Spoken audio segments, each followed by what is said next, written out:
Hello, good afternoon from wherever you are listening to us. Good afternoon, good morning, good evening from here in London. Uh, right now, starting this program from Heritage Television, transmitting from London, from heart of London, just to our audience across the world. I say hello to you and thank you very much for being consistent in your viewing of Heritage Television and the consistency you have, being patient with us in times of trouble, and there being at least a place that you trust you can have the best of the news. And most especially at this point in time when there is much to be talked about regarding our nation called Nigeria. And we thank you a lot. And we know it is not by might or by power, but by the grace of God that we were able to get hooked to you, and you've been able to get hooked onto us as well. Today again, we are bringing to you during this special program some issues that have actually created so much furor in our mind, and an issue that actually has mitigated against the emancipation of some part of the nation called Nigeria. That issue today is going to be discussed, and we are having our panel of discussants and our daddy, Pa, an elder statesman who has always been on the front line of educating us behind the closed doors. You may not know, and and most of the time appearing on the program as well, along so many of our discussants. Um, well, I welcome our daddy today. Our daddy Alex Ajala is elder statesman, somebody that has actually been so respected within our community. An elder statesman who actually has dined and wined with the most powerful in Nigeria, especially in those days of old when we had our regions, east, west, and north. And today, honestly, you won't regret that you are watching this program because it has a lot to tell us today. He's a man, he's an encyclopedia of Nigerian history, a man who has always been on the front line to tell the entire world that, well, though we have Nigeria, but the legality of that contraption called Nigeria has always been in question. And today we are going to listen to him and he's going to educate us more about the point he's been raising across the world for a very long time. Many of our leaders who fought for independence have always been with him. They were discussing about the best way to move forward and the best way to actually see us emancipating in the southwest part of Nigeria. So, my daddy, Ajala, Alex, welcome, sir. With much respect, I mention your name for the world to know that you are with us today. Good morning, good afternoon, good evening from wherever. And my daddy from London. Good afternoon, sir. It seems we're having some technical problem with Baba Jala's audio. Baba Jala, we can't hear you. Could you please come out and go back in again, please? Yeah. While we're waiting for that one, can we go to the next panel, please? Yeah, also, I'm introducing to you our brother, somebody who has been on the business of activism for a very long time. He has led student unionism. He has been campus leaders for a very long time. And currently is on his own right very much famous when it comes to fighting for human rights and fighting for the right of the commoners, and most especially, and youths just across the nation called Nigeria. And his impact has also been so felt among our youths. And he is by name Mr. Mr. Sam Cole. You are welcome to this program. Good afternoon, good evening, good morning, wherever you are. You are welcome to today's program. Thank you. Oh, thank you very much. And also on the panel today is my sister, somebody who is quite well known within our community, a woman of confidence, a woman of courage who has always been on the front line of our social activities, both home and abroad. And I'm introducing to you today our mama, our auntie, our sister, our pretty Adejoke Omoba Latoyo Ile. My sister, Good you're welcome, ma. afternoon. Yes, ma. May Good God continue to afternoon. bless your rising, and thank you for honoring our invitation today. I know the notice was very short, but at least for a willing mind, there is never a blockade of time or anything. So you're welcome. Once again, I welcome my daddy, Baba Alex Ajala, our encyclopedia, our daddy, our joy, who God has always been reserved for us for the purpose of what is happening at this moment. Daddy, always very proud of you, sir. You're welcome to this program, sir. And you are looking as handsome as ever. Just imagine the way you are, like an under 50. Daddy, I wish I have your grace, sir. Welcome, Daddy. It seems we're having the same problem. We are Baba, still having I'm gonna problem on call you on the the phone that just I now. can't hear any voice Come as out well. completely, turn the system off and back on. We're having the same problem. Turn it off and back on again, and then we continue. In the meantime, you can continue with the program until we get Baba. Okay. Yes, we actually have to get into the program now because we know a lot of things have been happening in Nigeria, and it's like our proverbial saying within the Yoruba land when we are being in our native way, we are educating ourselves, or when our leaders are educating us, and they are saying that look at you. What you are carrying is bending, and there is no, it's not straight. We're not going to fall down. And you say, "No, what are you looking? What are you talking about? Look at it. See I've got a bow leg, or I've got a K leg. Now that is why my things are so. Wípé amúkùn ó dẹ wo ẹrù bó ṣe wá ìsàlẹ̀ lẹ́ Look, ń wò ẹ́ àmì òkè lẹ́ ń wò ẹ́ ìwòsàlẹ̀ ni. Just to put uh, it just literally. So we have so much that has been attached to our current situation in Nigeria. And we look back at the history of Nigeria, and we actually understand that what has brought the current doom that we are facing is that the southern part of that nation is is what everybody have always been trumpeting across, that the major saw that has been so painful, that has been so agonizing for us as a nation. And that is the banding of both the north and south of Nigeria together. And they were both old protectorates, and we read about the issue of how all these things has been made together to be a nation called Nigeria of today. Even though we know that today, more or less, the nation is dead, even though it has always been non-existent, because it is already been mortgaged and by the powers that be, especially from the northern part of the nation. And we know that in Nigeria today, we are just being played because democracy is non-existent. And what we're having today is just politicians being used as political tools by the stakeholders who are the godfathers of today, sponsoring them to use their profits in money making, and so all these things are games that has held us back for a very long time. And the big one that I'm going to actually allow us to discuss today about is the amalgamation. That is the joining of the North and South together to make a nation. And if I may start, before I go to our junior audience, Daddy, in real terms, do Nigeria really exist as a nation? Daddy, I'm not can too Daddy sure hear? we get Baba already. Is Daddy from the studio? Is Baba all right now to start? I don't think that Baba is listening. I mean, he's still hearing us. He's listening, but I don't think he's really hearing us because his lips are not moving. Okay. Now let Probably me, while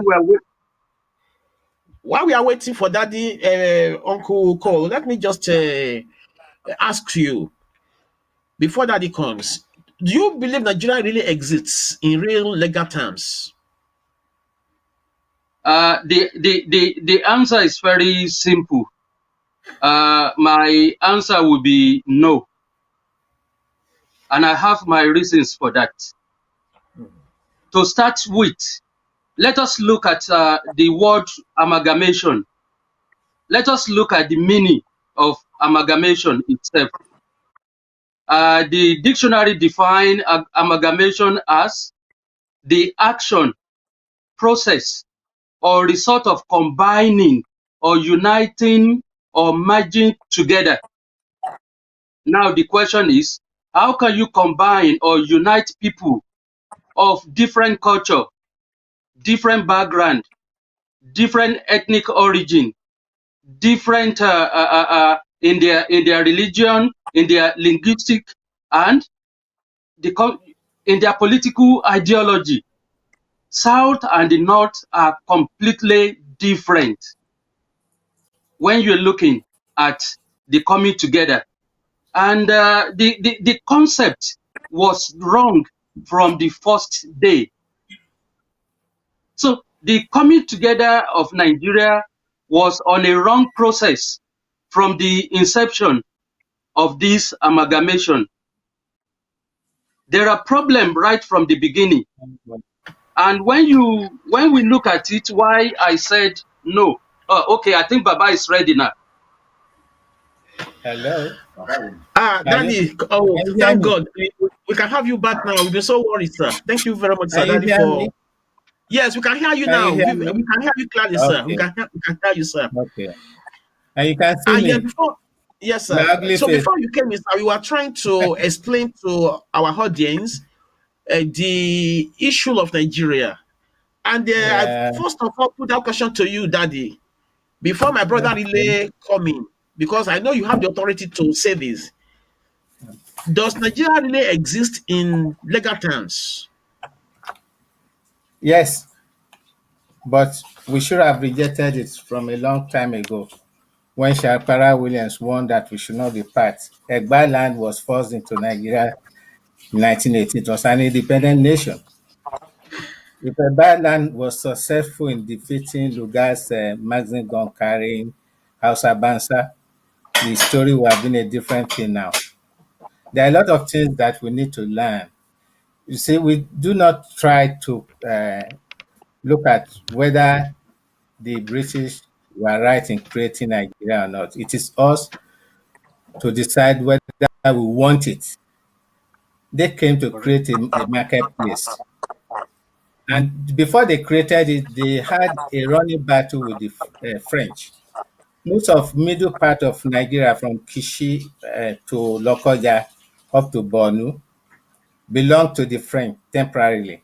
So if you know the map of Nigeria, imagine that middle section belonging to the French. And if they are associated to tell, because the North will have been so separate from us, and we will be so separate from them. So there are a lot of things we need to learn. Number two, I will implore every one of us to calling Nigeria a nation. In any of our speeches, it is not a nation. Please, in anything you write, do not call Nigeria a nation. It's just an aggregate of nations, which the British Daddy, found there.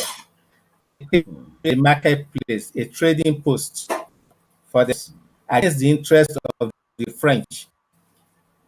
And I am luckily able to trace the son of the Oba of Kisii in London, and he confirmed the fact that the French had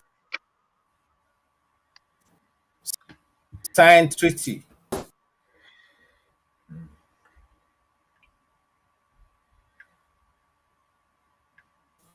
If you know graphically can describe, imagine all the area from via Ilonga, the Conference of River, belonging to the French, and the Southern Protectorate, our area, the Oyo and all that, and the Igbo land and Calabar becoming Southern Protectorate, and then the rest in the north. So there was no way they could have combined us together. But luckily, the British defeated the French diplomatically. It was an 8-year battle from 1819 to 1898. And in between, during that time, it was West Africa they were discussing, getting territories in West Africa for their trading purposes. And particularly, the British were interested in the navigability of the lower reaches of the Niger. But unfortunately, when they got up to Busa, where Mungo Park was said to have died, he didn't die. He was killed by this um, the natives there. That is the northern people, possibly the emissaries of this one of the sons of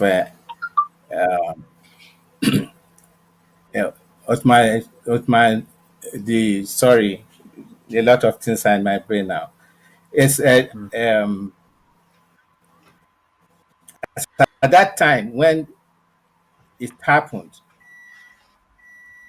this guy Mohammed Bello in 1822 was over there. 1824, Quick Clapperton came along as a British military attaché to the West African area, starting from Borno. Yeah. So it's that time Sokoto Caliphate had already existed. So you know that. So if that middle area I just described was not taken over by the British, then we will not have a Nigeria as we look at it now. We could have had something else. So it is not in us now to try to discuss the rightitude or not of whether Nigeria happened or not. But I will just hold you on a little bit. By a lot of things happened, but the question here is Nigerian amalgamation. Many steps were taken. It did not involve the people. That's one thing you should remember.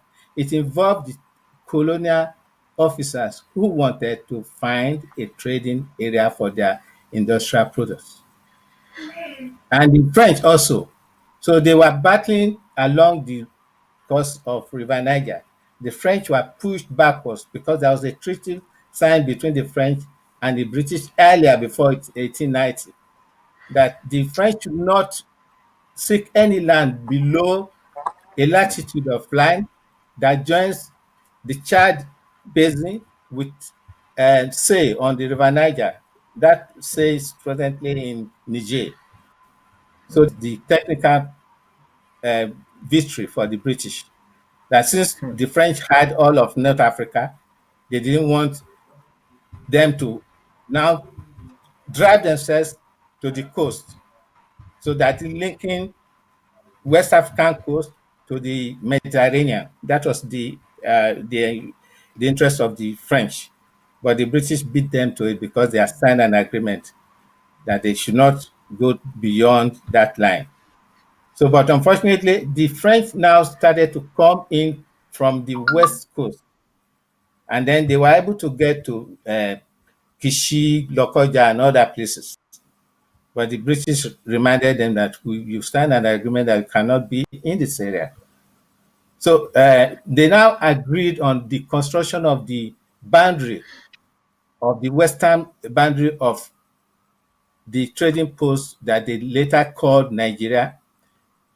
At some time, Port Novo and Cotonou were part of the Nigeria Lugard claims. So they bargained again. So this is how territories in Africa were created. They bargained again, and the French said, okay, if you are giving us this land, where is going to be our port? We need a port too. So the British left Port Novo and Cotonou for them. It could have been part of Nigeria. You see, it was a trade on a people's land. But there is some interesting facts that I will going to relate later. And to create that amalgam in 1912 or in 1911 to be specific, Lugard was invited back to Nigeria, had come to Nigeria earlier. Then he was invited back to sort out the financial problems of the North and how and why. This was because of the Boer War. The British government was owing 250 million pounds to be disbursed in South Africa. Therefore, they had to cut costs across all their empire. And Northern Territory, as at that time, was part of the empire. Northern Territory was the Northern Territory had not enough money to run itself. So even from 1906, 25,000 pounds was got from the Southern Territories to augment the money given to the this thing. But as at 1906 now, the British Treasury and the Colonial Office said, we cannot longer continue to give you money to fund your pet game, I will call it a pet game, in the Northern Territories, which later on, by 1897, it became Nigeria. That was when Flora Shaw named the place Nigeria because they were fighting for the hold on various portions of land along the River Niger. So you see, it was again creating. So the boundaries in the western area was finalized, and when they got to Sokoto, they had to imagine a radius of 100 miles with Sokoto at the center. If you look at the map of Nigeria, you see the section on the top west corner is like a radius or a circle. So that's how. And then the northern boundaries up to Chad was the part Clapperton took to Borno Empire during his journeys. So that also became a boundary. And then the Germans were already on the eastern part.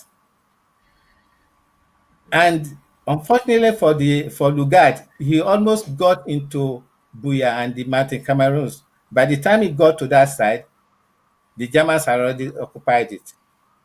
So if he got there before the Germans, the area called Buya, if some of you know it, and Victoria in Cameroon could have been part of Nigeria. So it was a game of who gets here first and what are we going to do. They did not bother about who were in the boundaries they were creating. All they know is that they are creating a land area for their own trade. So you can see the interesting part. And by the time 1912, when Lugard was invited by Viscount Harcourt, please remember that name because it should come up in another sentence I'm going to bring up. It's like when you have an office, a civil service office, and then a junior officer comes in, and that junior officer happens to be Lugard, who had been sent a task to solve the problem of financial loophole in the north, vis-a-vis the fact that the south was already very viable, making money and profits year in, year out from the time they occupied the place. So he now made a proposal that it would be better for the two areas to be put together to solve the financial logjam. So the problem most of us have is that it's an administrative convenience. It wasn't. It was to solve a financial problem for the British Treasury.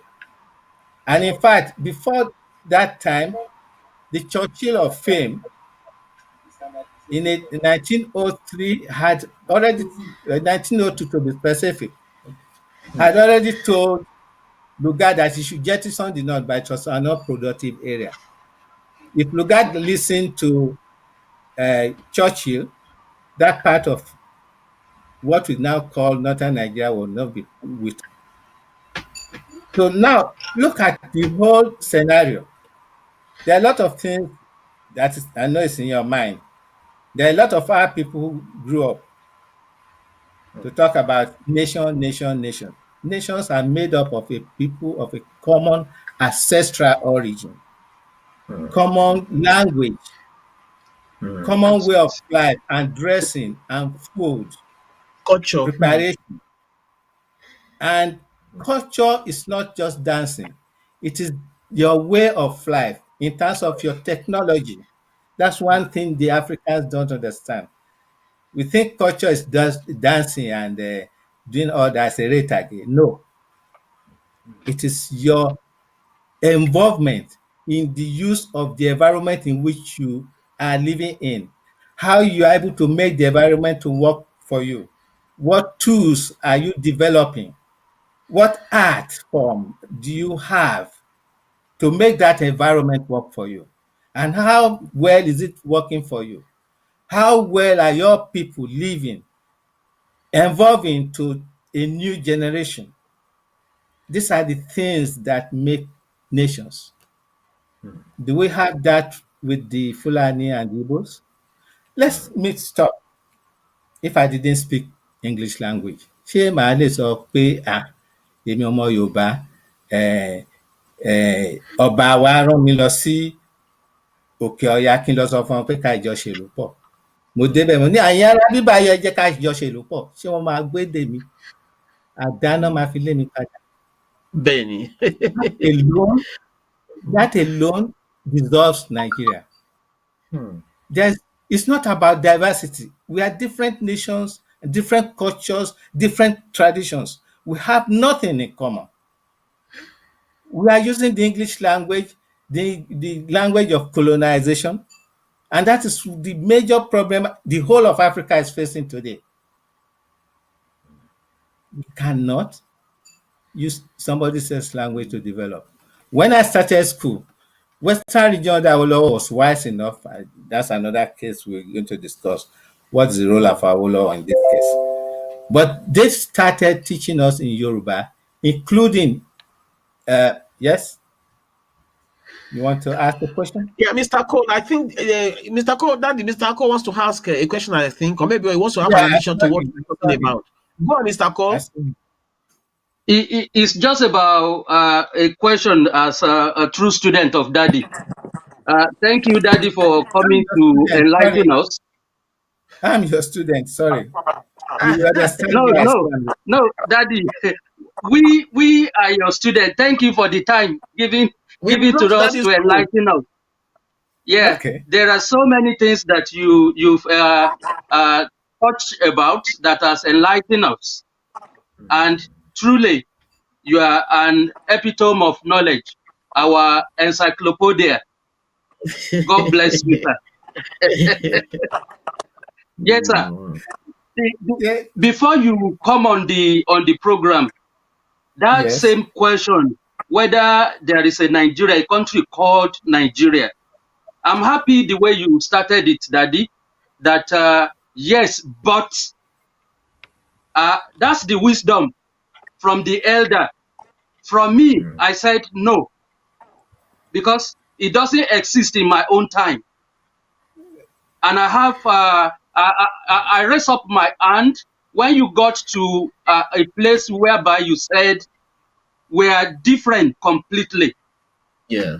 And Daddy, if I may just say before I ask my question, I got 3 questions. Immediately you started, sir.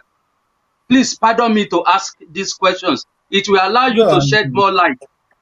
Thank you, sir. Before the European arrived in the territory that we now call Nigeria, sir, a number of different civilizations existed. They already existed, like the Sokoto Caliphate you mentioned, and also Borno Empire. There is something we call Borno Empire at that time, sir. Yeah. And to the southwest, sir, we already have numerous Yoruba states that generally had in common their own religion.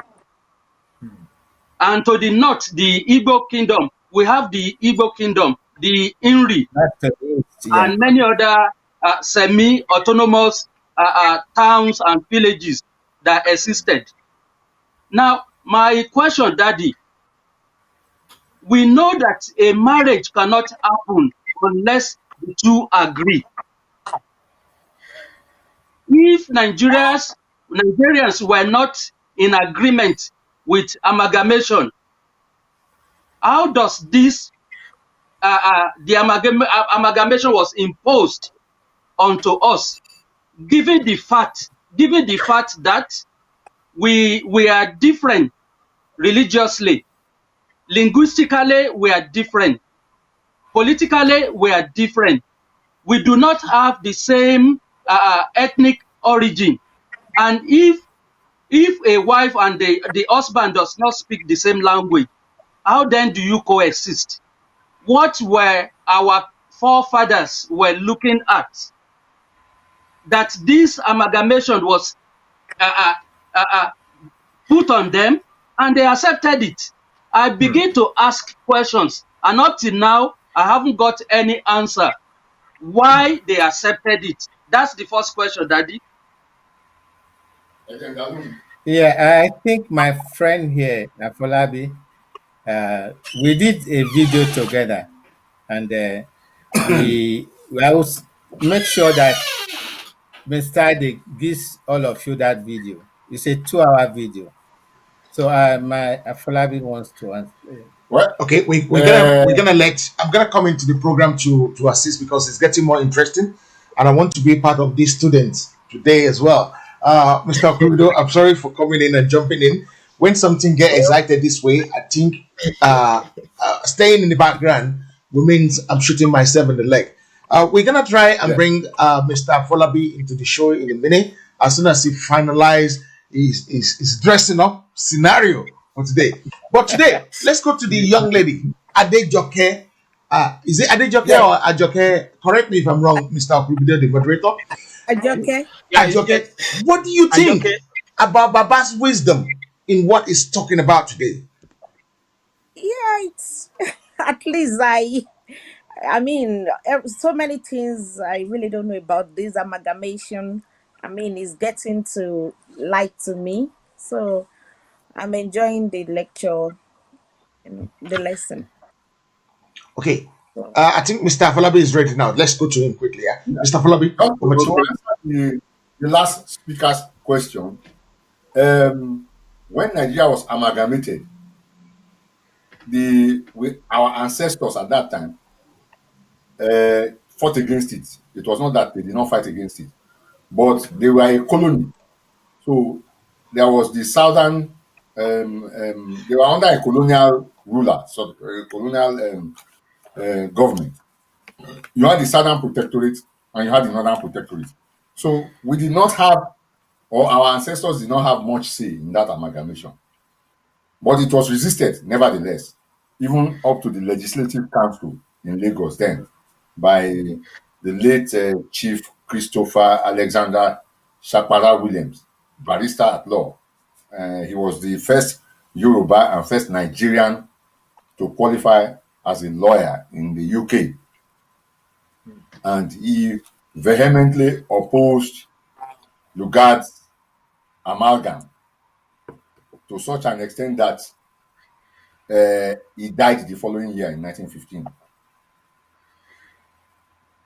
He died in 1915. Shapara Williams was the first to lead the opposition against the amalgam, but it was an internal decision of the British government that did not involve us. It did not involve indigenous Nigerians. It did not involve the Yorubas, not involve the Igbos, or anybody from the north. It did not involve any. It was purely a British decision based on finance. We had a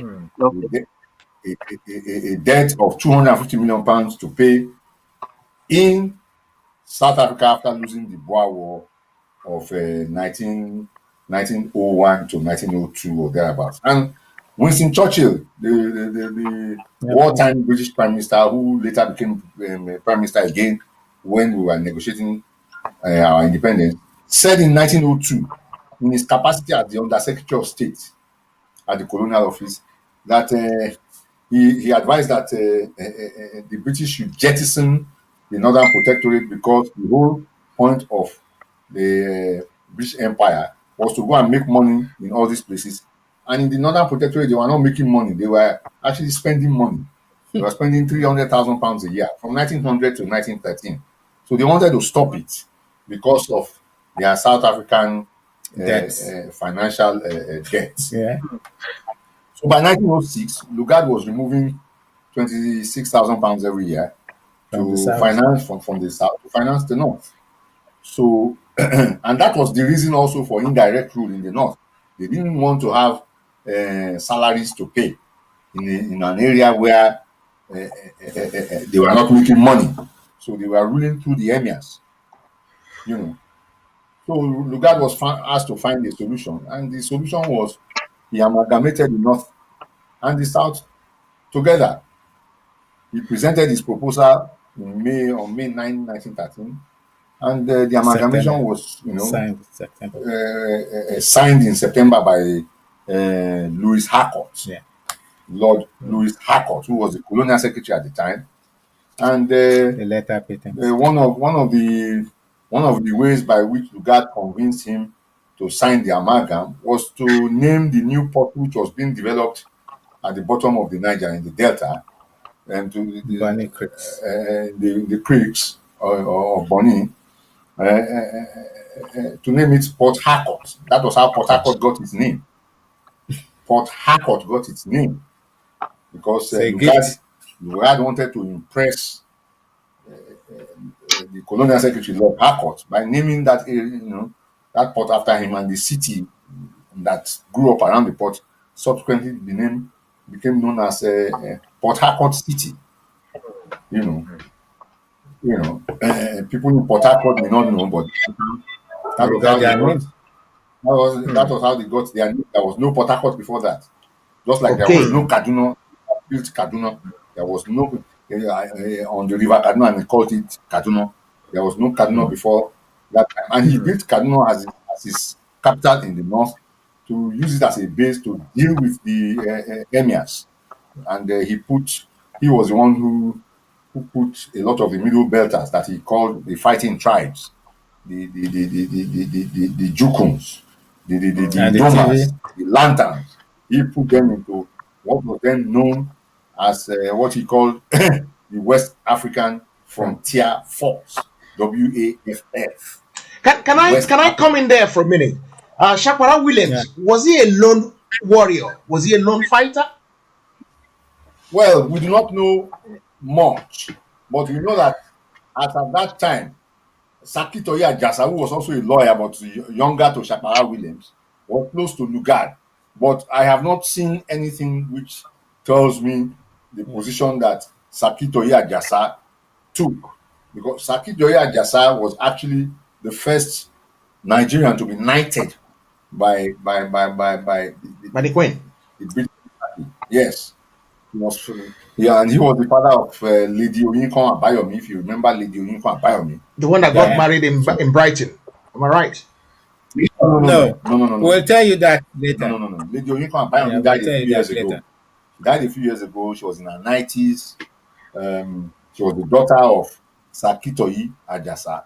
The one that married in Brighton was the daughter of... No, the one that married in Brighton, was Aino Forbes. Yes. Who married James Winston Labulo Davis, a former British naval officer who was one of those that fought on the side of the British when the British brought their gunboats to chase Kosoko out of the Igaidugon Palace in Lagos. They bombarded the Lagos Island, and Labulo Davis was one of the naval officers who joined in that bombardment and was actually injured. And Kosoko ran away, and Akitoye was put on the throne because Akitoye was the one who agreed to sign to end the slave trade. So all this was done in a bid to end the slave trade. The journey of Papatin also across the desert into the Borno Empire and then later into Sokoto Caliphate was done again to find ways to end the slave trade. Clapperton was the first British military attaché appointed to Sokoto Caliphate in 1822 when he arrived. March 16, 1822, he arrived the capital, Sokoto, which had been seized a few years earlier from the Hausas. It was the Hausa sister state of Gobert. It was known as Gobert. And then the Fulanis came, Danfodio came, seized it with his troops, renamed it Sokatu, spelled at that time SOOCATOO,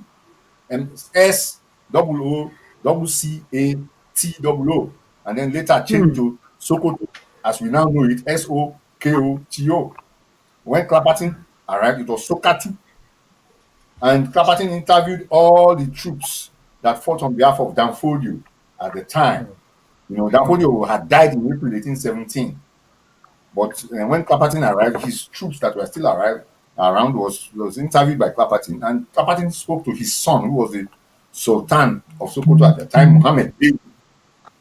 And Muhammad Bello made it clear to him that he was forging ahead to create a greater Sokoto caliphate by Dipping the Quran to by dipping the Quran in the sea. Into the sea at Badagry. His main aim was to control the slave trade at Badagry, Which Akintoye has actually put to an end.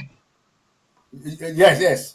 Well, that was no. Akintoye was not alive at that time. No, This was 1822. We are talking about 1820s. Akintoye was 1860s.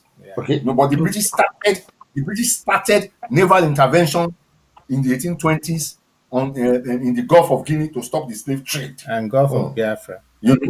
To stop the slave trade. So, and Bello had made it known to them that he was heading to Badagry to deal ruthlessly with all the Yoruba slaving chiefs there and take over their businesses by force. Their slaving businesses. They have taken it over and turned them into slaves and sold them to the Portuguese who are bringing ships, because those ships were containing more slaves than the chariots that the Fulanis were using to do trans-Saharan slave trade. Yeah. The Portuguese ships could contain more people. So, and that was Bello's aim, but he camouflaged that aim under religion, saying God has given him all the land of the infidel. And by the way, this was the exact same statement that or phrase that the founder of the caliphate, Osman Danfodio, told his people, so that they now use that phrase to capture Hausa land. He told them that was what God had done, and obviously they thought that came from the Quran.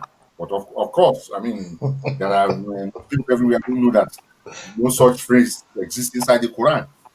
Okay. So let's go to Sampo. That was why Clapperton said, and I quote, that the Fulani stratagem will ensure that they become a power in Africa. Fulani deceit. They are still using it today. Correct. They are still using it today. And they are still finding people who are willing to go along with them, and then they use them in that way. Yeah. Oba Afonja was the first one. They started with him. He was actually Oba in Ilorin for about 30 years before he went and aligned himself with the Fulani, because he wanted to deal with the Alaafin of Oyo empire. He now depended on Fulani and Hausa mercenaries against his own head of state. Of course, they met with him at the right time, got rid of him. He died standing up.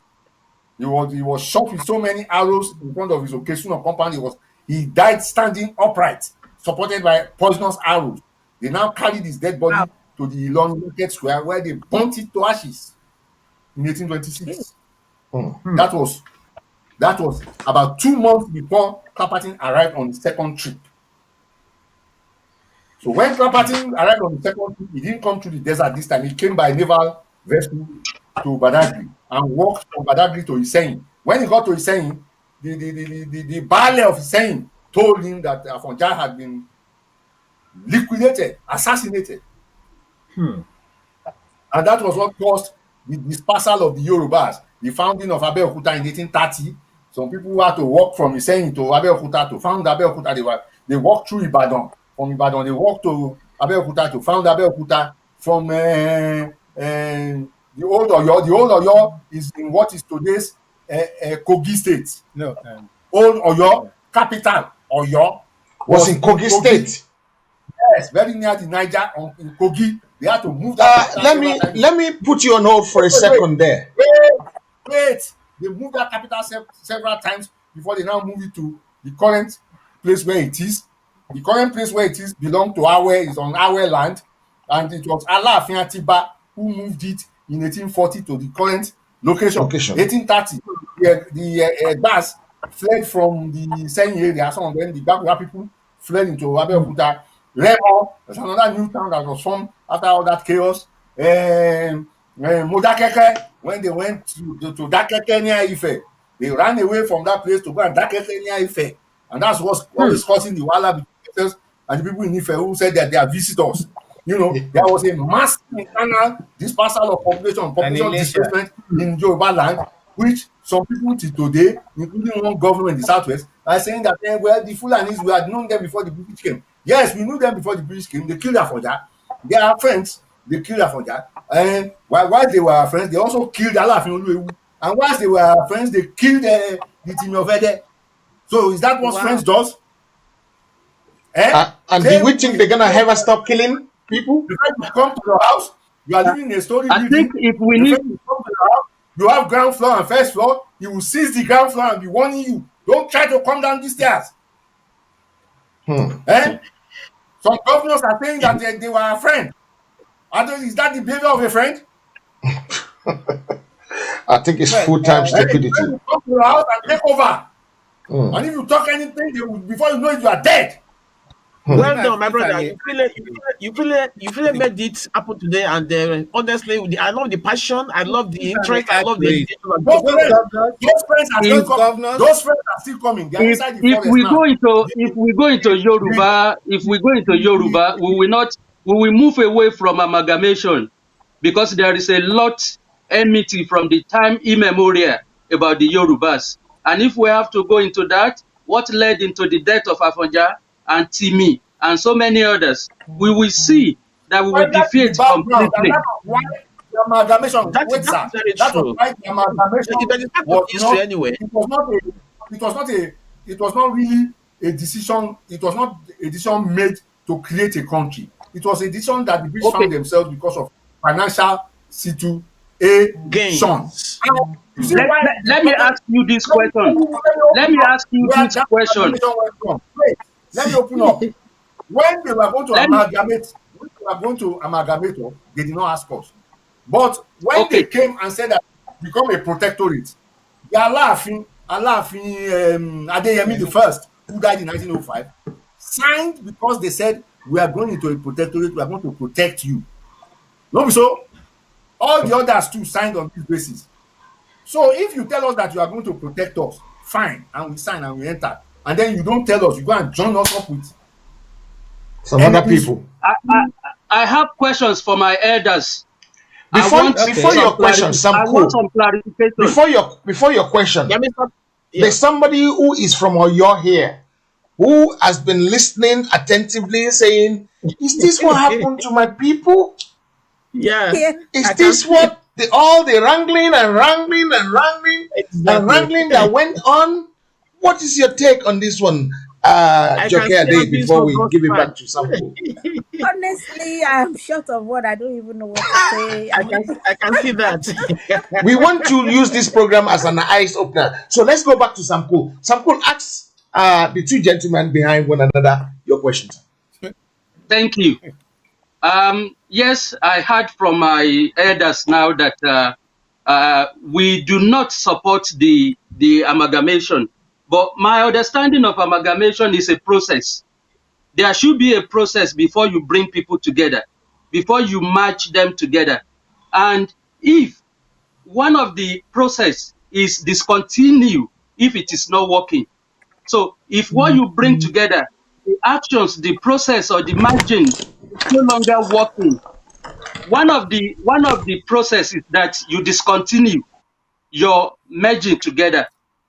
My question again will be number one, because I said I got three, and I will ask the three quickly. I will not defeat. Number one, we know that amalgamation brings about separation. When you separate, brings about separation. That's one problem that comes from amalgamation, and that led to Biafra war of within the Nigeria. And we know again that because of the problem of amalgamation, which is separation, brings about the ambassador of Cameroon. And we also know that this separation brings about the Somalia land of Somalia and Asawad of Mali.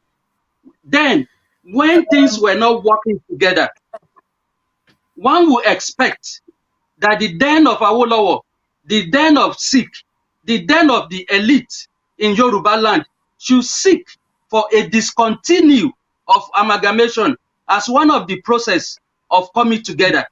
If your coming together is no longer working, why do they continue to patch until it continues? Unto those of us who are youth of today, we are bearing the. Let me just land because I got 2 more questions. We are bearing the consequences of I don't know what to say, whether the negligence of our elders or whether they left things undone or probably their own selfish interest because they wanted to rule the combination of countries together called Nigeria. If not, if coming together a man, a woman is no longer working, why do you patch it? Why don't you leave? That's the first one. Number 2, sir. Number 2 question, sir. During the amalgamation, Lord Lugard mentioned something. He says something. He referred to the South as a rich wife, and this is a substance that I expected that our elder in the South, at that time, the Southern Protectorate, whether they were there to protect us or they were there to colonize us, whichever word we use, Lord Lugard mentioned that word, that the rich wife of Southern will be married to the poor husband of the North, and that's the beginning of supremacy. That's the beginning of political. We know what you are going. We know what. Yeah. First of all, what you said about the rich wife and Was the not poor Lugard. husband, it was not by Lugard, it was by Lord Harcourt who actually signed. Okay, Lord Harcourt. Okay, sorry, Lord Harcourt.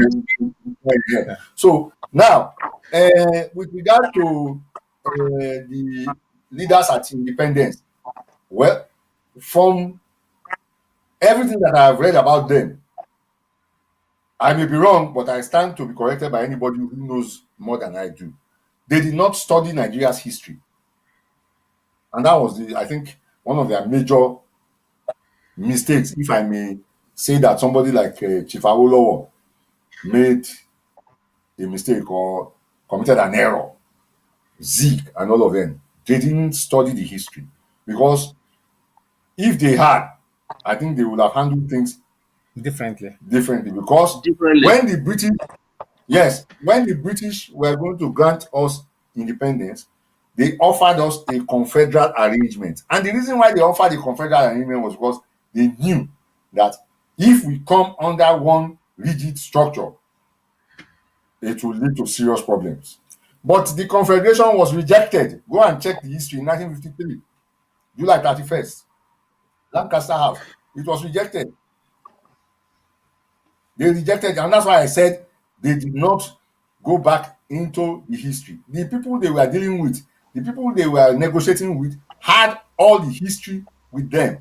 There is nobody who would serve as colonial secretary in the foreign office and would be tasked with granting independence and will not go and read the whole history. That's how they work here.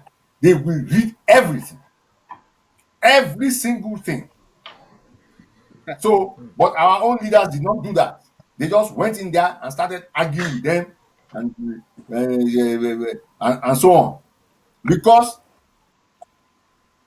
the first time I heard what the colonial secretary told them in his opening speech was that it is the presence of the British that is keeping Nigeria together. Let nobody forget this. Oliver Lightfoot later Lord Chandos, July 31st, 1953, Lancaster House, yeah. London. That's the I know. Foreign Commonwealth Office. It is the presence of the British that is keeping Nigeria together. Let nobody forget this. That, to my mind, should have told them that there was more to Nigeria than they knew, and they should have made efforts to find out why Oliver Latutinata Lord Chandos made that kind of statement. It was a very loaded statement. If I may want But to, nobody bothered to find out. They just assume that they can go on with one Nigeria and run the same way the British, who created it by force of arms. Can I Yes. say something quickly before you come in? Yeah, Just to back. Yeah. facilitate the exploitation Sam of the Cook, country. will you give me a minute, Yes, please? Sam, give me 1 minute. People are asking Yeah. some few questions. Yeah, please share. There's a link. If you inbox Heritage your number, I will send you both YouTube. The program is actually available on Facebook, YouTube, Twitter, Periscope, our website, our app is available right as we speak. Please share it from there if you find it important, like you were saying, like you are asking me. And the good thing about it is that there are so many things that causes problem for us. It's lack of the right information. I'm not saying lack of information. I'm talking about lack of the right information. Right. When you lack the right information, it becomes a gigantic problem later on, which is something we're currently facing now. And we're trying to, we're not trying to get Yoruba Nation alone. We're trying to learn from the past. And these are the kind of program that make you learn a lot from the past. Because when you learn from the past, it makes your life easy. Then we don't want to be a child anymore. There's a Yoruba adage that said, I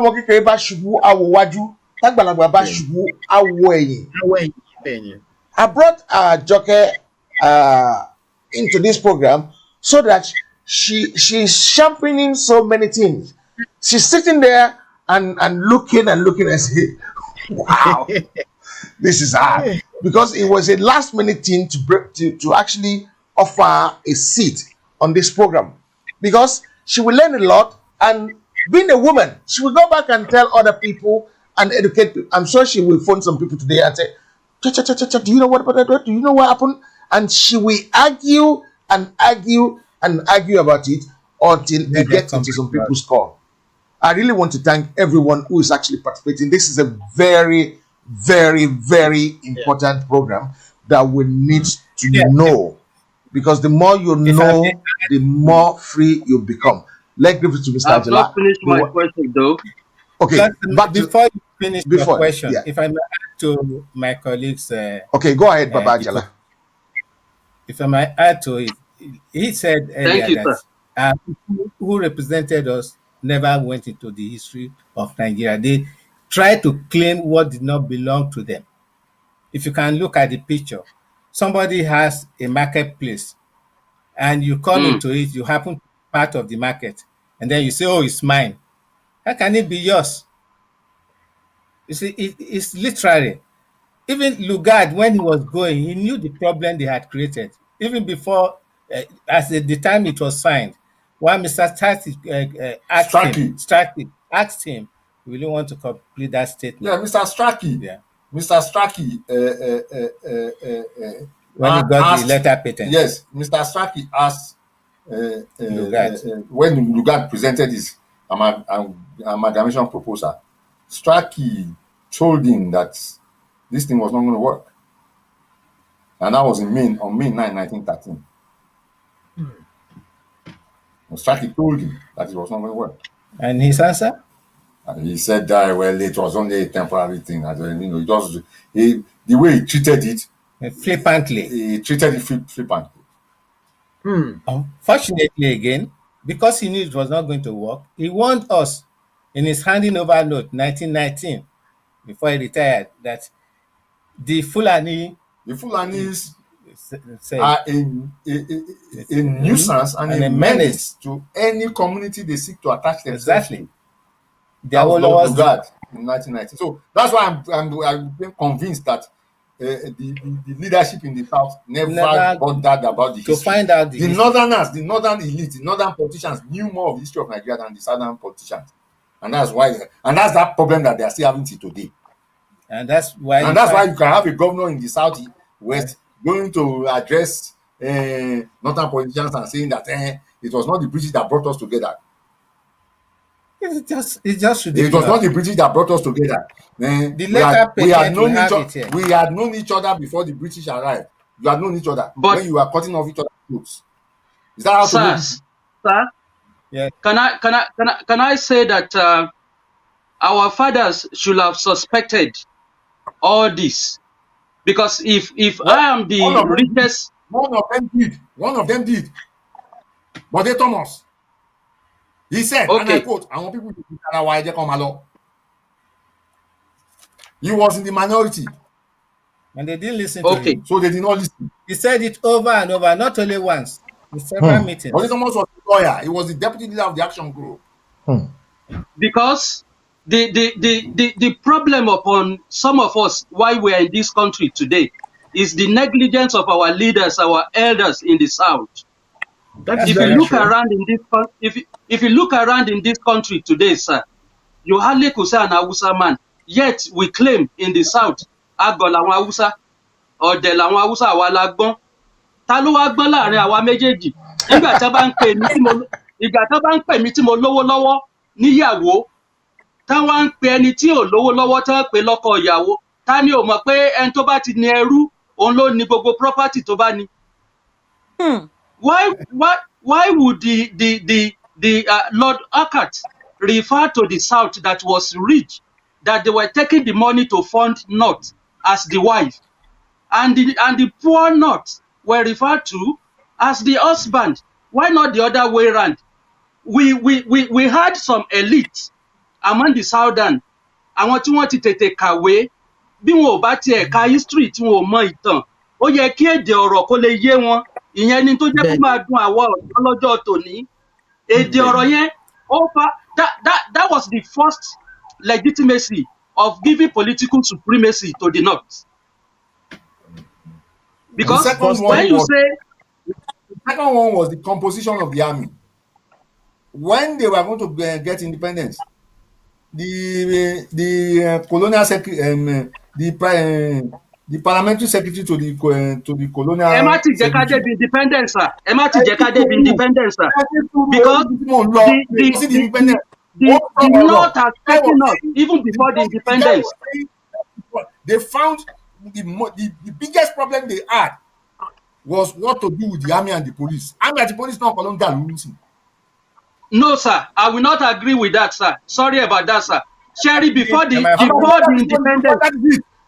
What to do with the army and the police? What it meant was that they did not know how to compose the army. If you have a national army and your people are not there, and the people from another nationality is there, Yamajeri.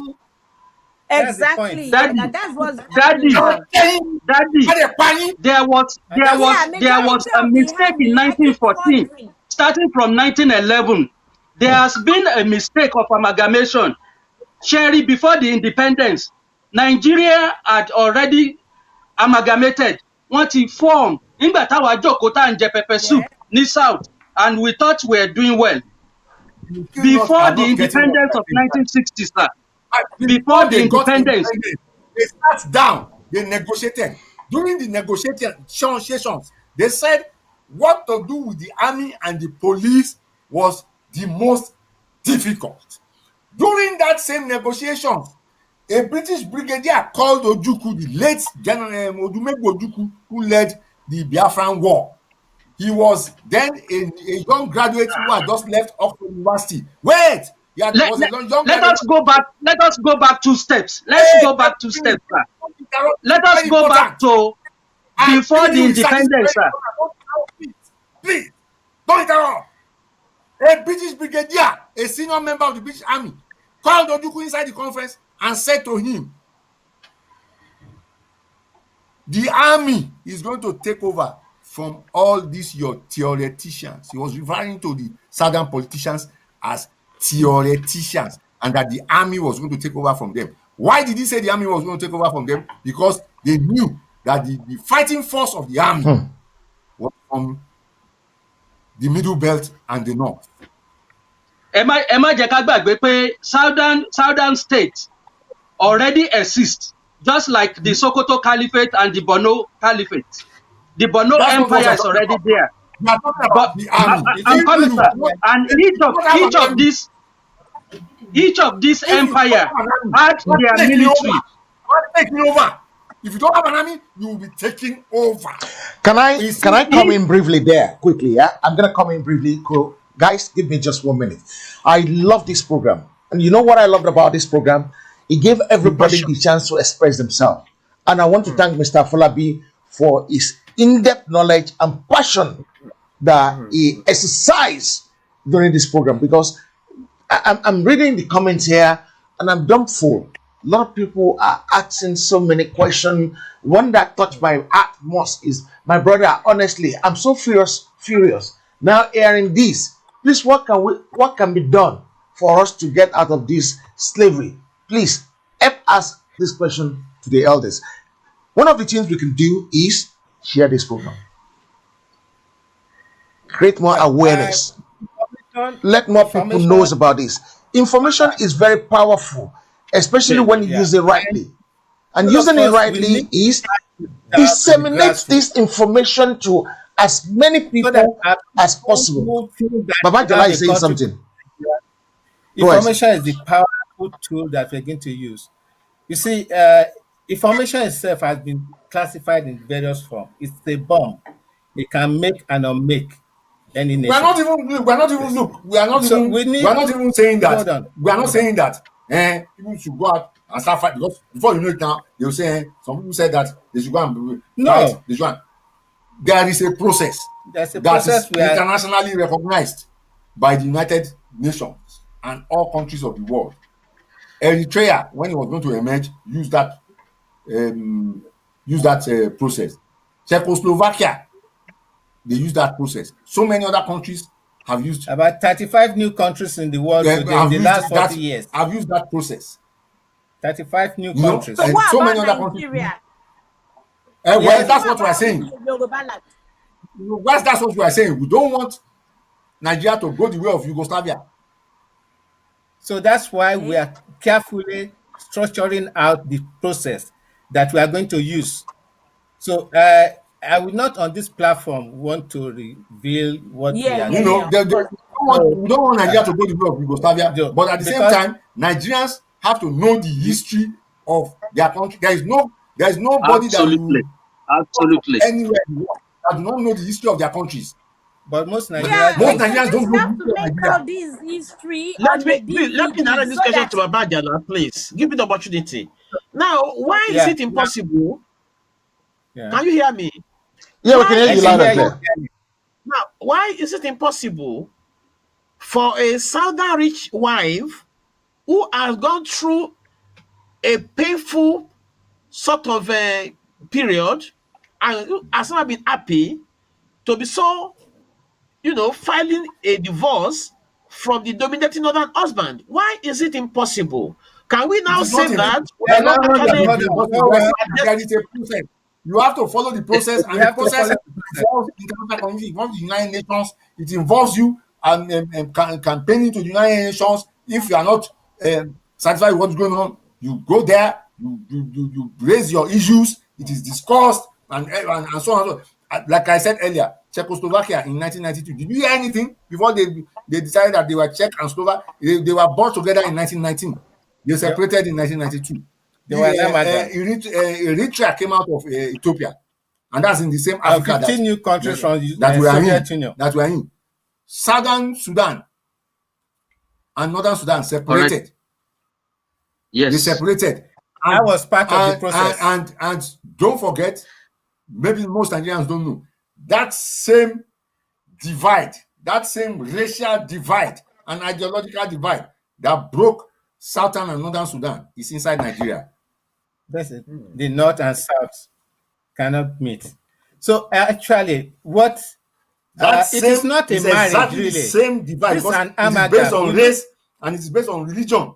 People will tell most people Nigeria's problem, it is tribal. It's not a tribal problem, because the Yorubas are not a tribe, they are a nation. The Jebus are a tribe. The Egbas are a tribe of Yoruba nation. You know, We are not a tribe We are of not the north. we are not a tribe of We are Nigeria, neither we- because Nigeria is an artificial Creation. creation created only, the name only came up in 1897. You cannot be a tribe of something that came up in 1897 when you have been existing on your land from Over 10,000 years. from 1100. Over Now, 10,000 how years. do we get out of this lockdown? Because we can see that it is becoming almost That is impossible. why we want you to The way we understand. so- understand So basically, first of all, you have to know that Nigeria is a conglomeration of it's a nations. scam. But It's a scam. unfortunately, yes, but unfortunately, one nation, the Fulani nation, is making it almost impossible for Development to happen anywhere. for that conglomeration of nations to work together. And that But statement can they is do this corroborated. isolation without the support of those who impose them upon the South? Just a minute. Pardon? Is that impossible? Is it impossible for these people who are dominating to do it all alone without the support of those who, I mean, to start with, put them there? Which might actually them be there the at the reason top? why it's so much difficult for the Southerners to Who put get them out of there? this enslavement. Who put them there? You see, Well, there's something I think because Who put them there, somebody man? actually supervised No. this fusion. Somebody supervised the fusion. But when The you were fusion going to of- get independence, you were given the opportunity to go on your own, and you said no. 3 times. And that's what I'm saying now. That It's the our own continued fault. crisis. Daddy, go on. The fact that Nigeria went into independence as one is not the fault of the British. That's what I'm trying to tell you. Because if you had said that you wanted to go separately, they would not have disturbed you. Do not forget, many people forget that Southern Cameroon, that is having problem in Cameroon today, pulled out from Nigeria during that same process. They pulled out, saying that they don't want to have anything to do with the North. Nigeria. Yes, go and check Nigeria's Not history. Nigeria The itself. Southern Cameroon. That's why NCNC is known as the National Council of Cameroon. of Nigeria and the Cameroons. That Cameroons cut itself out. They cut themselves out and left Nigeria during that same. If we had wanted to So, go, what I'm trying to say is that your own leaders did not say that they wanted to leave. In actual fact, You are coming back to the same thing I was saying, that the leaders let us down. They said they were going to wait for them. Exactly. They said they would wait. Exactly. Yes. Code. So let us stop blaming the British for something that our own leaders created. did, because they were the ones who did it. Can I just say this? Yes.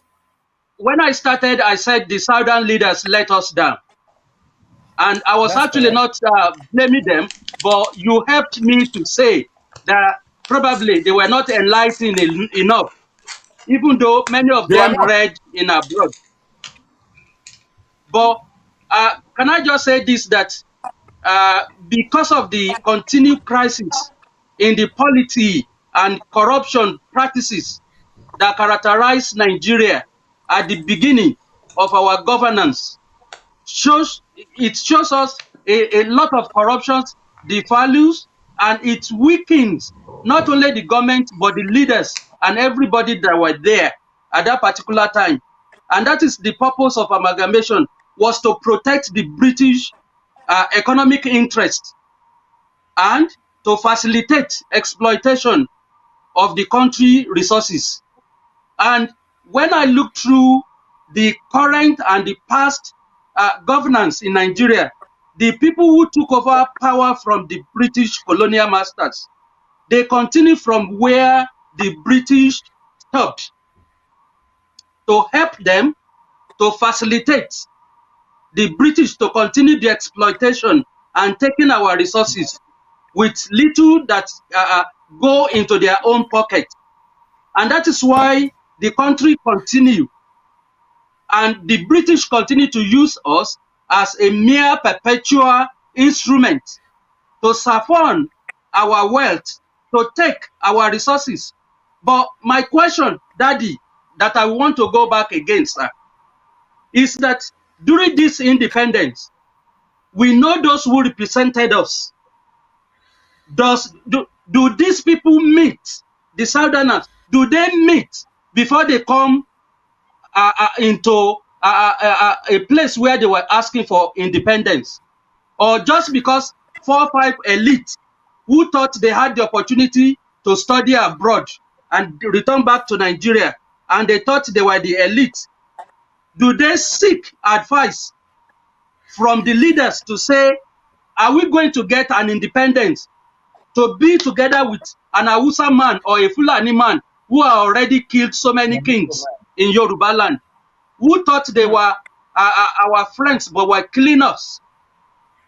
Because if we do not have an understanding of those who constituted the group that went to seek for independence, we will not have anybody to hold and say, these are the group of people that went. Because Well, we there's blame the nobody to British, hold now. but There is nobody to hold now because they are all dead. Well, if I we may can add still hold again, them while they are, we can still hold They them are dead. while in death. They are dead. Yes, let we me will hold come their to the name. point. We will hold their Hold on. name. We will hold Uh, them Let's give it to responsible. Baba Jala for a minute. Yep, Baba Jala. Go Okay. ahead. you have you They are yeah, dead. They are all hold on. dead. I see that you are still much tied towards trying to ascribe the blame game. We have documents and we have direct connections with officers here, because the way you are talking, we did many years ago. And we found the truth that we were given the chance, even when Ghana was going to have independence, we were nudged to get our independence together with We them. would have gotten the independence in 1957 with Ghana. Yeah, But the 50 Western region leaders said that they wanted to wait for when the the. Northerners said they were not ready. It's not about whether some people is oppressing us. We oppressed ourselves. And even in 1947, when the district councils were being created, did not argue that they wanted more district councils because they have a larger land area. No, But they didn't not say they of have them. a land. Yeah, They said they wanted more district councils. yeah, If they are not giving more district councils, yeah. then they They will not not support. I, They will not the support the the idea independent. of Kenyans being appointed as ministers at the center, and Hmm. that was how they roped the southern leaders into supporting them getting what majority seats in the in the north. central house. And Our that own Center. meeting, selfish interest. hold on, that meeting was held And between that was meeting was 32 Southerners and 18 and Northerners. 18 Northerners, and it And was held only in one Ibadan. Ibadan, and only one British observer. It was not the decision of the British. It was It was our own decision. only one British attended, and that British man was the Attorney General who had to take down the details of what they said. He did not contribute to the discussion. So as at that time, you So now that was see where they first of all fell fell down. into a ditch. And then let me And then the second place where they hold fell on, into let a me ditch was analyze in that for 1953. them. And that particular 1947 incident gave the North 168 It gave them seats. majority seats. That's And it. then the West, where there are more people anywhere in the world that are black, was given 57 seats. And the East 77, the rest was given to Lagos Colony and Calabar. That is 13 seats. So looking at this, if you go into an election, do you think Awolowo will have won with his 57 seats? I mean, No. let's imagine that the middle belt will vote for him. At the end of the day, if you look at the records of 1959 election, he only got 73 seats. And before the election was finished, the North got 134 seats. The few that Awolowo gained from the 168 and the Zik gained from it, Zik got 83 seats. So they lost So power. we already They lost lost power before the election through was through concluded. the distribution of the electoral seats in 1947. So, and I concluded in one of my posting and map, which I expect uh, at the, our host, Thomas, to distribute to you. And if you cannot get it to you, I can send it to your email. Because where I Okay. concluded that if this situation is, then there should have not been any election in 1959. There should have been, first of all, a census and then a decision on their distribution. Because the West maps show, old maps of Western region shows that we already had 1 million population people in Ibadan, even in 1947. Mike Das Atlas map he used showed Ibadan as the most populous black city in the world, 1 Yes. million people, 1947. And up to now, with all our nuances and ignorance, we still down count Ibadan. A jolly well say, as at now, I believe Ibadan is about 15 million. But what do we have on record? What do we have? So it's our own fault. So we cannot attempt to ascribe for everything. Although I understand there was a Soviet containment policy when our people decided to hold on to Nigeria. We decided to hold on to Yes. Nigeria. So they Which is did not want the biggest mistakes. hold on. They did not want the Russians to come in and then take over their trading posts. It's their trading post. They still trade is the engine that drives the whole world. You know that. So and and you see, we have made lots of mistakes along the line because we have been okay. Western region developed rapidly. If, as some of us believe, that the British did not like us, would they have allowed us to do free education, free health service, agricultural development, and then the most powerful civil service anywhere in the world other than the Europeans? We had that.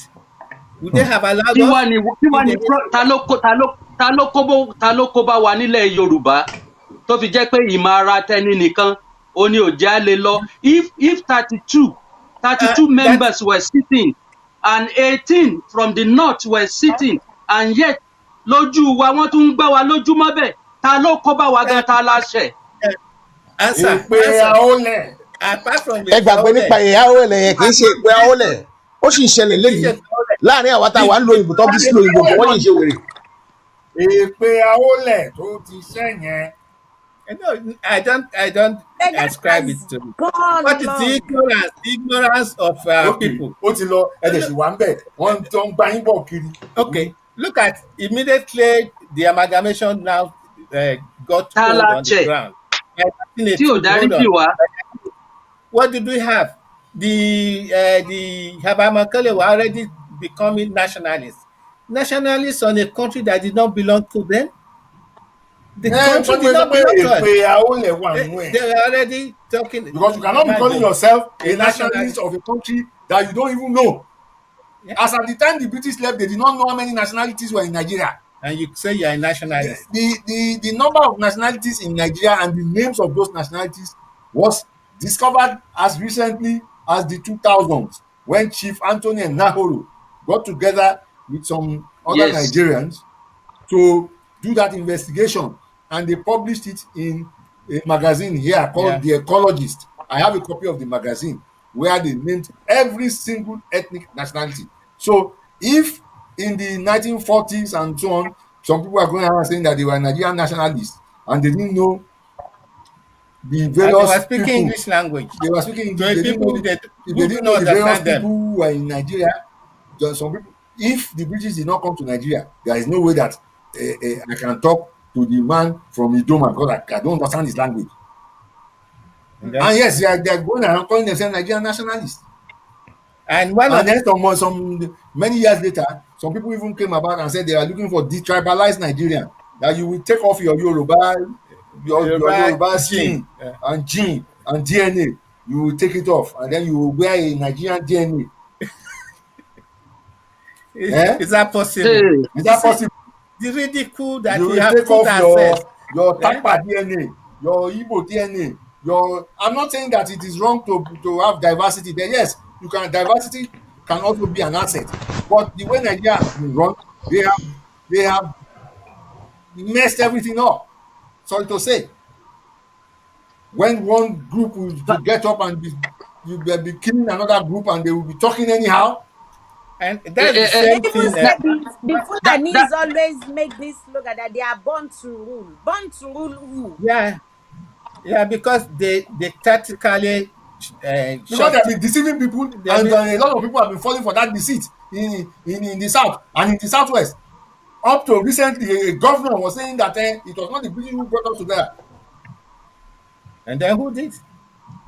and that we had known each other before. When we knew each other before, that was when they killed Afonja, they killed Alaafin Was Oloju, it they called? killed Was it called Tinobede. Nigeria at that time? No, Was it called Nigeria? Did Nigeria exist at that time? No. no.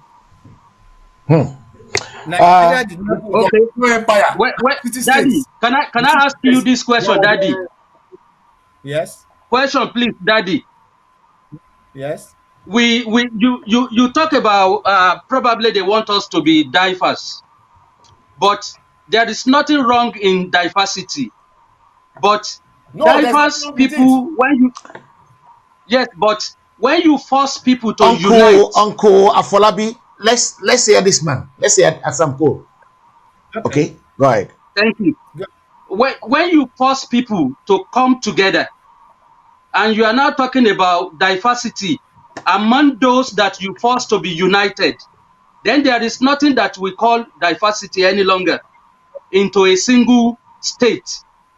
But my question, Daddy, that is it because the northern supremacy that the southerner, even when they were well read, are being suppressed, that even when they go into Senate or when we find them in the House of Representatives, they look more like a dummy? The brilliant people that we used to know, there are some of them that when they before they go into Abuja, into Senate or into House of Representatives, these are vibrant people. But as soon as they get there, they change, as if the northern oligarchy is actually suppressing them, or they are suppressing themselves. Can I help you to Why is answer that it? one, Baba? Before I give that one to you quickly, I just want to express an Yes. opinion here. Before you go to the house, which is happening to so many of us now, anybody that's not watching this program now is going to fall into the same trap. Before you go there, Exactly. you think you can go there and change anything. But when you get there, you find out you only got 57 or so votes, and they got 150 something votes. Then you become dumb fool. Exactly. The first thing you ask yourself is, what can I do in this kind of situation? I can't do anything. Who put you in this situation? And then you know what they say? You can't change it, just join them. It's the money. Thank you. Very good Take the answer. money. Just go there, make But your how long money, are we going to make do your that? money, and leave. And then eventually they will Okay. destroy the country to such an extent that even you Follow, that you have money, follow, you will not be able follow, to see something. following your response that they will get 57 votes against 130 something. Let me now say this to you. Tíwájú ò bá ṣe lọ, ṣé ẹ̀yìn ò ṣe padà sí ni? For instance, there are so many Christians, there are so many pastors that they are whiter than snow. As soon as they go into Senate or they go into House of Rep, they become worse than than anything I can describe. They Ṣé can't vote do náà ló tún anything. jẹ́ kí wọ́n yí padà? They You know, cannot do anything on their own. The odds are stacked against them in the house because the northern states, they have more states, they have more seats in the Senate, more seats in the House of Reps, and if it is by vote, you can't do anything. and that's why the Can I Labour come in Party there are as well? Because there's something I Yes, said sir. I will always Daddy reiterate. want to speak. Baba, Daddy before you Ajayi speak, want I'm to sorry, speak. Daddy Ajala. Okay. Before you go, right? There's something I've been reiterating for the last few days now, and I will make sure I say it in nearly all the programs. You will be shocked. Some few years back, Kano, who is now about 3 more states, who is now divided into 3, it is Yes. one state. Yes. Ogun State, that's supposed to be divided into 2. our people, the kings, the idiots, the elder statesmen we have in Ogun State, stop it from being divided out of selfish interest. We can't call it Ijebu State because the Remo said we're not Ijebu. Yeah, they will have more. But wait a minute. Wait. It won't solve the problem. It will not solve the problem. I don't believe in state creation. Why do I say that? When the number of states that you have now, 36, Lagos State alone is more viable than all the northern states put together. Financially, it's not viable. So basically, right, what I'm trying to say is that state creation will not solve our problem. It will just make it worse. Because those states, let's try and analyze this, Uncle. Those new states that you are asking for will not be able to pay civil servants. They will not have any money to do anything. They will just be a state where commissioners go there to go and make money. The governor and all the rest of it, they will not take care of anything in the states. We are already seeing that anyway. We are already seeing that. Some states are bankrupt. If they were companies, they would have been wound up a long time ago. So it's not about state creation. It's not about state creation. It's about the original structure that put us together at independence. If we had remained with that structure, I believe we would have been more successful because we had provinces, and all those provinces were natural divides, tribal boundaries within regions, and then you have the regions which were also boundaries within. For instance, the Western region was maybe Yoruba people in Benin and Delta. Okay, there were some minorities. Yes, we have to take care of minority rights because you cannot have the tyranny of the majority over the minority. So we are working on that. On that. But at the end of the day, if you have too many fractious divides, they will not be financially viable. True. They will not be financially viable. Uncle Afolabi, let me address the people at home for a second. What was agreed from 1947 was that the British said they were going to divide Nigeria into smaller units. No, they didn't even say they said they were going to divide it into smaller units. They had already started with the northern region, eastern region, western region. In 1947, our leaders in the south said no, that the British should go, that they have signed an agreement that they were going to do it themselves. Yes, that's what they said.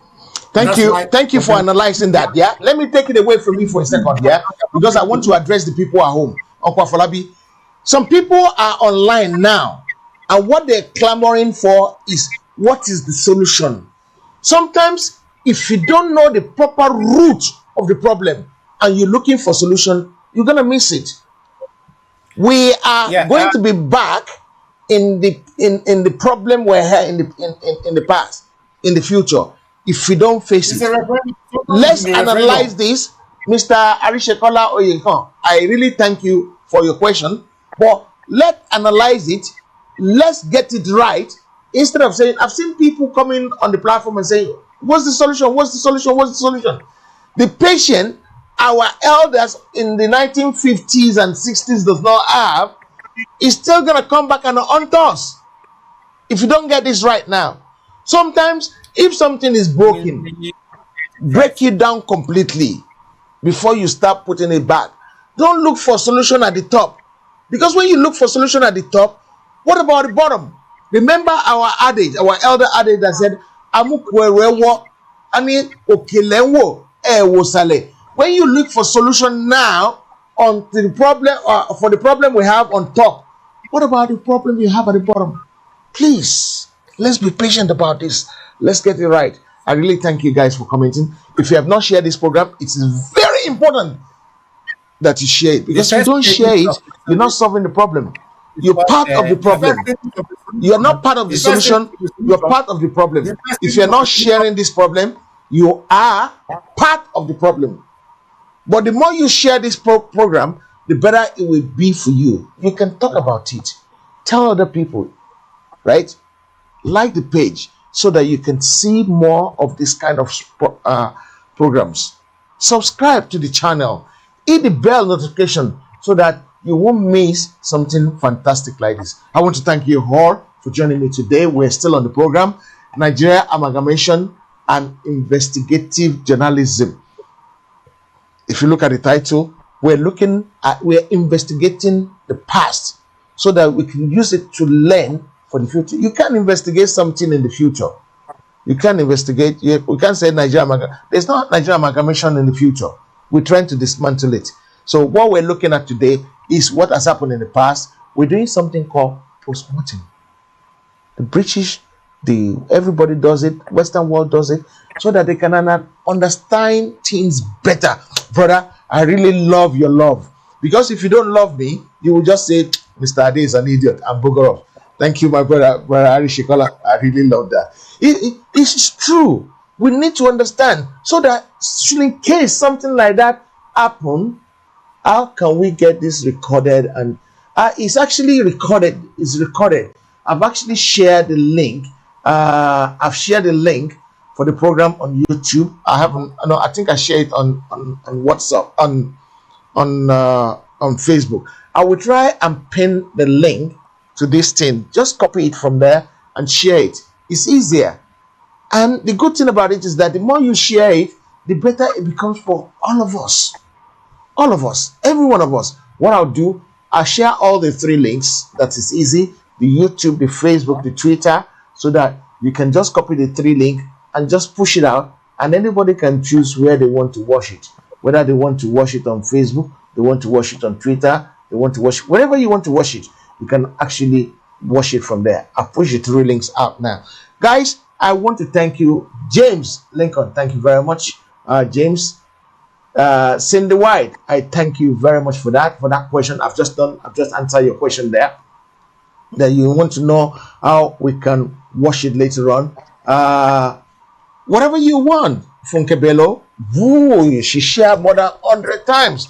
I really want to thank you for that. I really love every one of you for trying to understand what is going on. If you enter Taxi Badon and Taxi Badon tear your clothes, and you want to just know how your clothes was done, so that you can behave yourself in the future. I'm going to go back to the audience quickly. I want my sister to say something before we continue. Sister Adejoke, Ajoke, am I right? It's like I don't have anything to say. All I want to, way out. Because did you not hear what I was saying all this time? Don't look for way out. Look for the problem. Analyze the problem so that we can understand. First of all, we want to diagnose. We want to diagnose that. I don't know now, right? But Sam could want to say something quickly. Sam, yeah, over to you before we give it back to Babajala. Thank you, sir. I think Daddy was loaded, but because I asked questions, from that time that I asked questions, we've been on question and question up to now. Daddy, we're still ready to learn more. You can't go today. Please, Can you carry on where you stopped, sir? Okay, go ahead, sir. First of all, I will want Ade to say monitor the time we spend, because I don't want us to have a too large recording that people will not watch everything, because we've made a previous recording that lasted 2 hours. I'm still ready to come on, so if we make them in short forms, then it will be easy for our audience to watch it and anticipate another one. Okay. Am I making any sense? You're making a lot of sense, sir. There's a lot to say. Bí àwọn ìgbà tá a bẹ̀rẹ̀ léwe, tí wọ́n bá ti kọ́ wa tán ní ọ̀sán wa ní ọ̀rọ̀ pọ̀ núwèé kọ́bọ̀. We were taught mathematics in Yoruba. We were taught hygiene in Yoruba, ìmọ́tótó. We were taught geography, ìmọ̀tayé, geography. And many things that made us to understand the usage of the foreign language, which is not ours. The foundation of me is Yoruba language. And that's what a lot of people have missed out. So if we understand our language, then we'll be able to handle our science and technology more effectively. But Bas 5.1 did it in this secondary school in Ife. They were taught from year one to year five in Yoruba, and they passed, all of them almost got grade one in school sat, all of them. So language is a key to the nation building, not somebody says foreign language. If we have our Yoruba nation, we have to. I believe a lot of, I know some group, Yoruba Institute, they are developing the language for our use later. I'm a member of that group. And some of you must have seen the Yoruba Institute.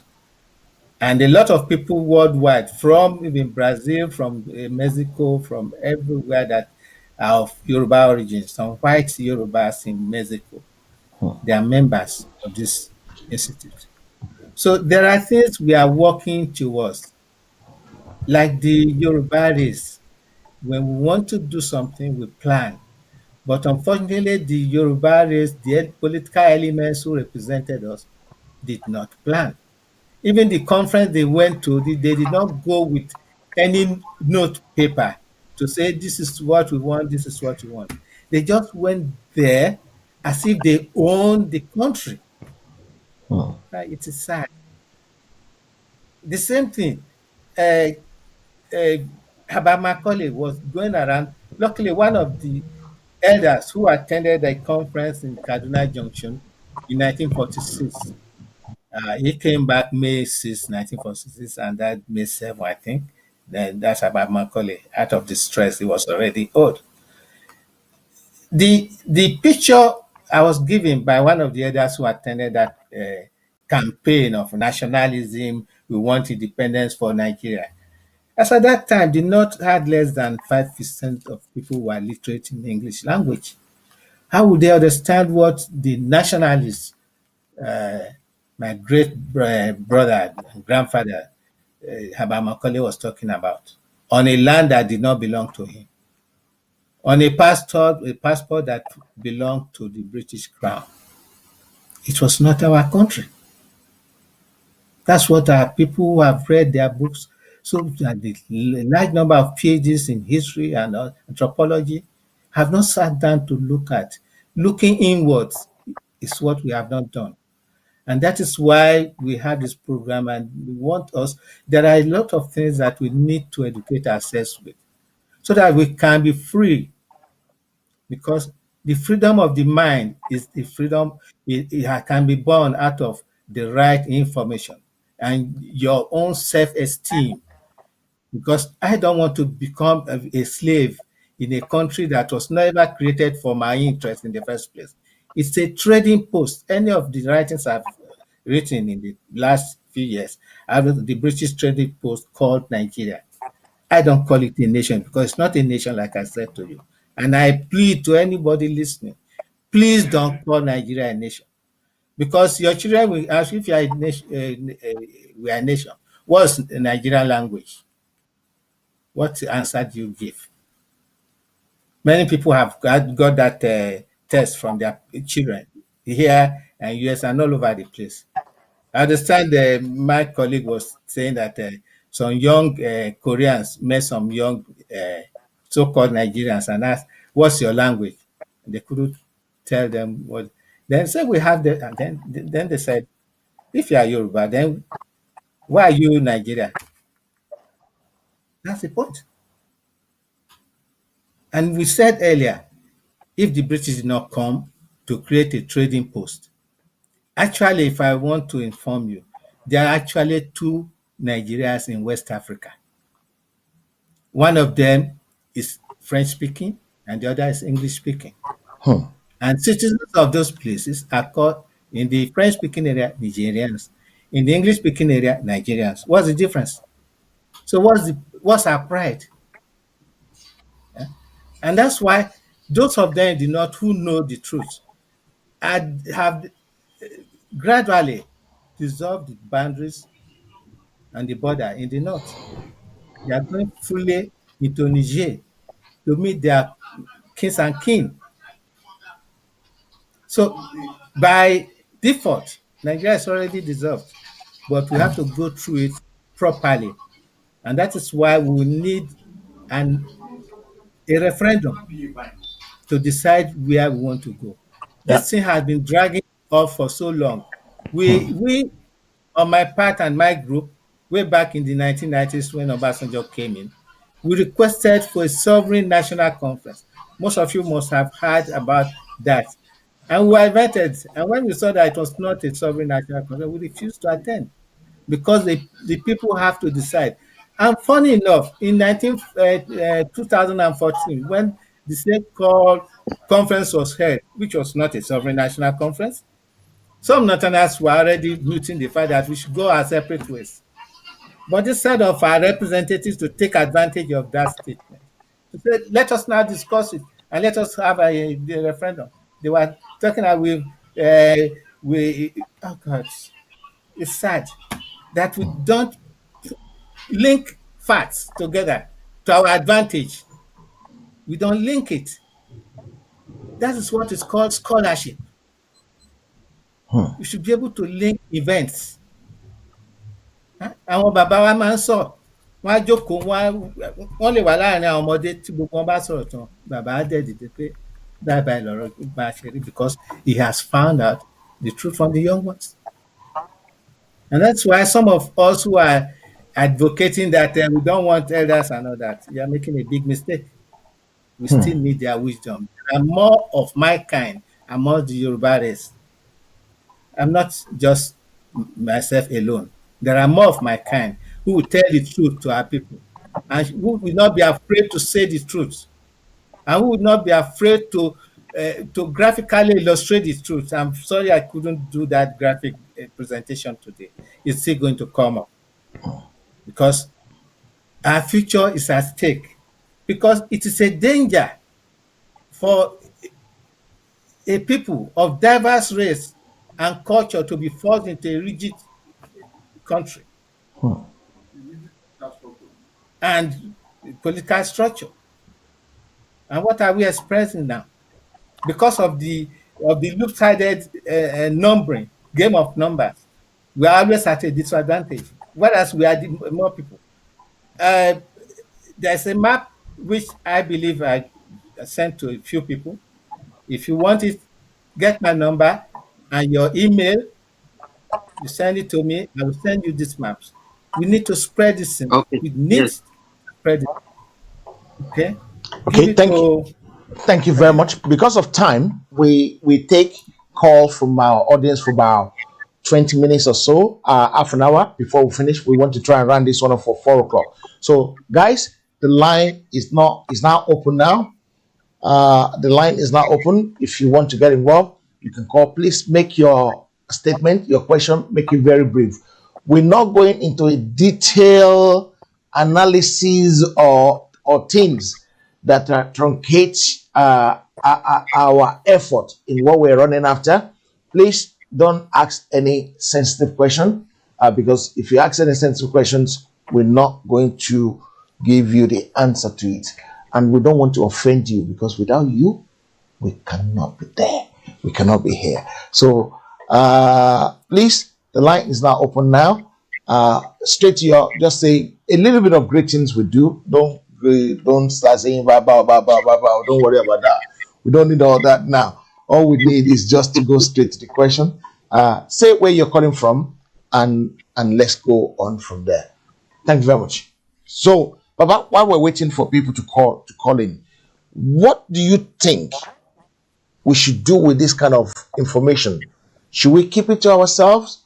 Should we push it out to every platform we need? What do you think? And I'm encouraging everybody on this program today. You can chop it and send it out as well. Yeah. Go ahead, Daddy.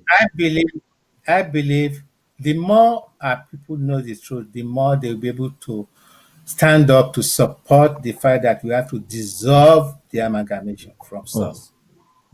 We understand that it's been done. It's a letter patent that brought about this, and we, like my colleague has said, when the letter patent was signed at the Colonial office in September 1913, Lugard was very happy, and then he now gave Viscount Harcourt the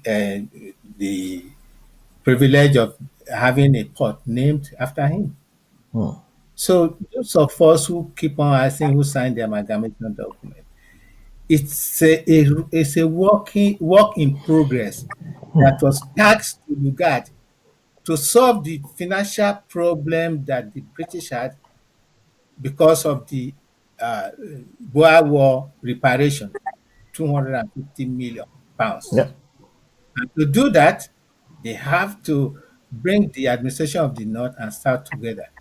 And which we already have told you earlier, uh, Churchill wanted the place to be jettisoned, not fit for purpose. It's costing us a lot of money. But Lugard and the wife stuck to their heels, and then because they wanted the glory of having created a big uh, trading post for the home government. The home government was not really interested. And you had my friend saying that Mr. Katke also asked him, and he said it was just for a uh, temporary matter at any rate.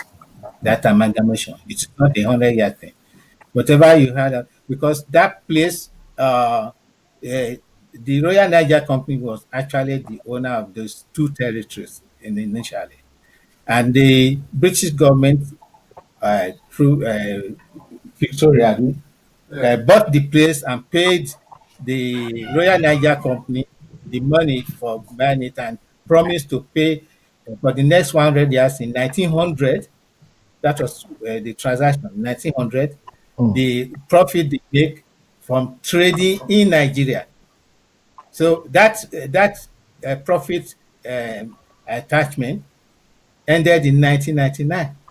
The So there's no place the where there's the 100 comments, year. yeah, the comments made by Strachey can be found in the book, the Administration of Nigeria from 1900 to 1960 by I.F. Nicholson, and it was published in 1969. So whilst we were at war, it was published by I.F. Nicholson, who was a former colonial civil servant, given a grant by the British government to write the book at the University of Manchester. Yeah, So we have if that. you, I mean, there's a copy of the book here. Yeah.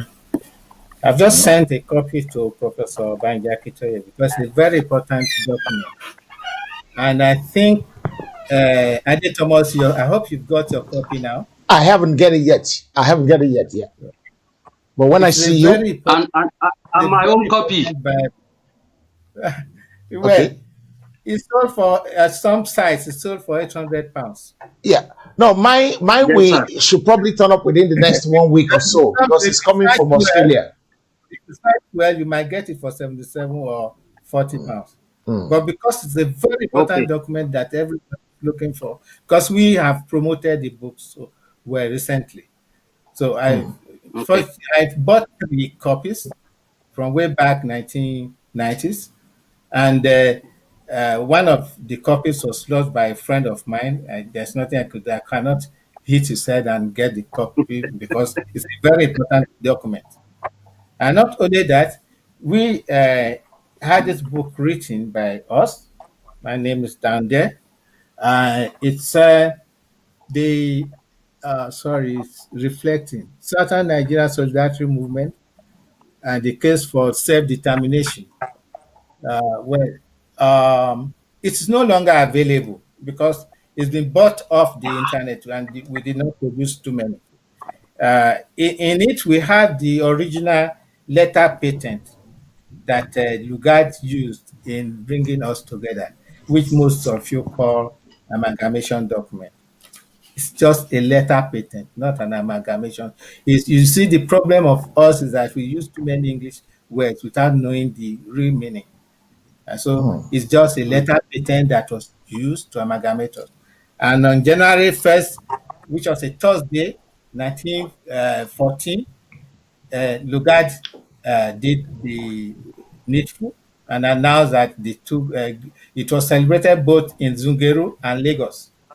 And then in the Kano Plains, the Northerners celebrated a double of about 30,000. There was no celebration in Lagos. About is contained in that book, but we got the document, the papers, the letter patent. You know what a patent is? When you produce a product and you don't want any other person to take uh, The ownership of ownership it. of it, then you patent it. That's how Nigeria was patented, and that was how Niger was also patented. The Nigeria of the French and the Nigeria of the British. So we have done so much to cite. There are some books that there's Michael Crowder here too. It is sad many of these books are just in the open space, but our professors of history and all that don't search for them. Hmm. I'm not a Okay. professor of history, but you know why I became so concerned. If I will tell you my story, I was in primary mm, three when my grandfather on the mother's side, a very well, sort of wealthy man, because he was able to come to Kumasi to buy gold to marry my mother's mother, which is my grandmother at that time. And you know the Yoruba tradition and the Ifa and all that. He could travel using our spiritual elements. I want some of you to write down yorubaorganization.com. Check it out. The one in the Organization in Yugoslavia, in from Russia area, from this thing, uh, Ukraine. Ukraine. Yeah. Yeah, yeah. You instead of S, you put Z, then you'll be able to reach into it. I don't want to discuss the content. It's very important for every Yoruba man to look at it. We are a studied nation Hmm. worldwide, from the east to the west, but we tend not to realize who we are. Hmm. And you see, in Brazil, the language and the the tradition and the religion is adopted in Brazil already. If you don't know, yet we are sit down back home. We want to s- strangle out of our gene what Mary has given to every Yoruba person. That he gave us the gift of the voice. That if we mm. sit down, we tell the truth to our soul. There's nothing that we cannot do. That's what most pastors are Absolutely. using. Okay. It is not the Bible. It Someone. is in every Yoruba person. Hmm. And Mm, that's why a Yoruba person who did not speak Yoruba when he was young, by the time he will just find out that his language comes up. Why are we strangling ourselves into a country that does not want us in the first place? Tá a bá ṣèdè èbò absolutely. ṣé a lè lọ sọ fún wọn pé a fẹ́ yọ ṣe èbò pọ̀ tàbí ká lọ sí ilẹ̀ Ìgbò ká sọ pé ilẹ̀ Ìgbò tẹ́ pé ẹ lè ralẹ̀ síbẹ̀ tàbí ilẹ̀ Haúsá tẹ́ bá kọ́lé síbẹ̀ tó bá yá wọn á kanlẹ̀kùn pé ìyẹn tán bá fẹ́ràn yín ni when are you going back to your country? That's a statement. There are sad stories about a lot of our people that have lost their lives in the north. Hmm. It is not something I want Mm. to talk about because I don't want anybody That to will be start for crying another day. Hmm. Mm, because it's very sad. So what we need to do is to agree to educate our people. We need a referendum. That's the clarion call to decide our mm, new direction. And Hmm. the direction is that we need to exit from Nigeria through a dissolution of the North and Southern protectorates. And when that is done, the Yorubas in the Southern protectorate will decide whether they want to be part of a new Southern protectorate or they want to stand alone. This is why we are saying it has to be a systemic thing. And in the process, we will be deciding how we are going to the exit process between us in terms of those institutions that tie us with the rest of the country. That's Hmm. what this country, Czechoslovakia, and all other countries that left their original countries Baba Jala, did. I'm going to hold you there because I think we got the first caller on the program. Caller, your name and where you're calling from, sir. Mr. Animasha, I'm calling from Washington. Thank you very much, sir, for calling us. Yeah, what's your question, sir? Yeah, I really want to thank our Yoruba extreme elders Yeah. for their knowledge. And my question, I just have two questions to ask them. Go ahead, sir. And one is, he talk about referendum. And since we know that most of our governors and they already associated themselves with the North. So one, how do we go about that referendum? And second question is, we the Yorubas, for example, this the Yoruba, how should I put it? Our governors. I mean, how do we educate our people, or to tell them, okay, or to sample their opinion that, okay, what do we want, as in to do referendum within ourselves? Then if the majority carry the vote, then we can go for the referendum. I mean, I don't know if that is making sense or not. Yeah. Not making sense. That is my question. Thank you very much. Yeah. Before I give you an answer to Baba, how we go about the referendum, I don't want you to talk about that one, sir. First of all, that is on the table. But what we need to do is information. We cut down the grassroots. When the Exactly. grassroots knows what we want, the so-called governors cannot individually vote for themselves. Can they? Can they? You see, luckily the sad thing had happened.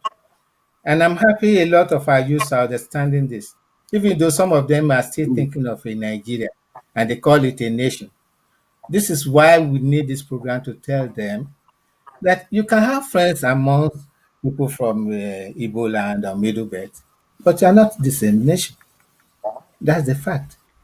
Because even now, when we eventually emerge from this mess called Nigeria, we will still have friends amongst the people that we have left behind, because we are still going to construct roads to link ourselves together. And then we decide the standard of roads and railway we want for ourselves.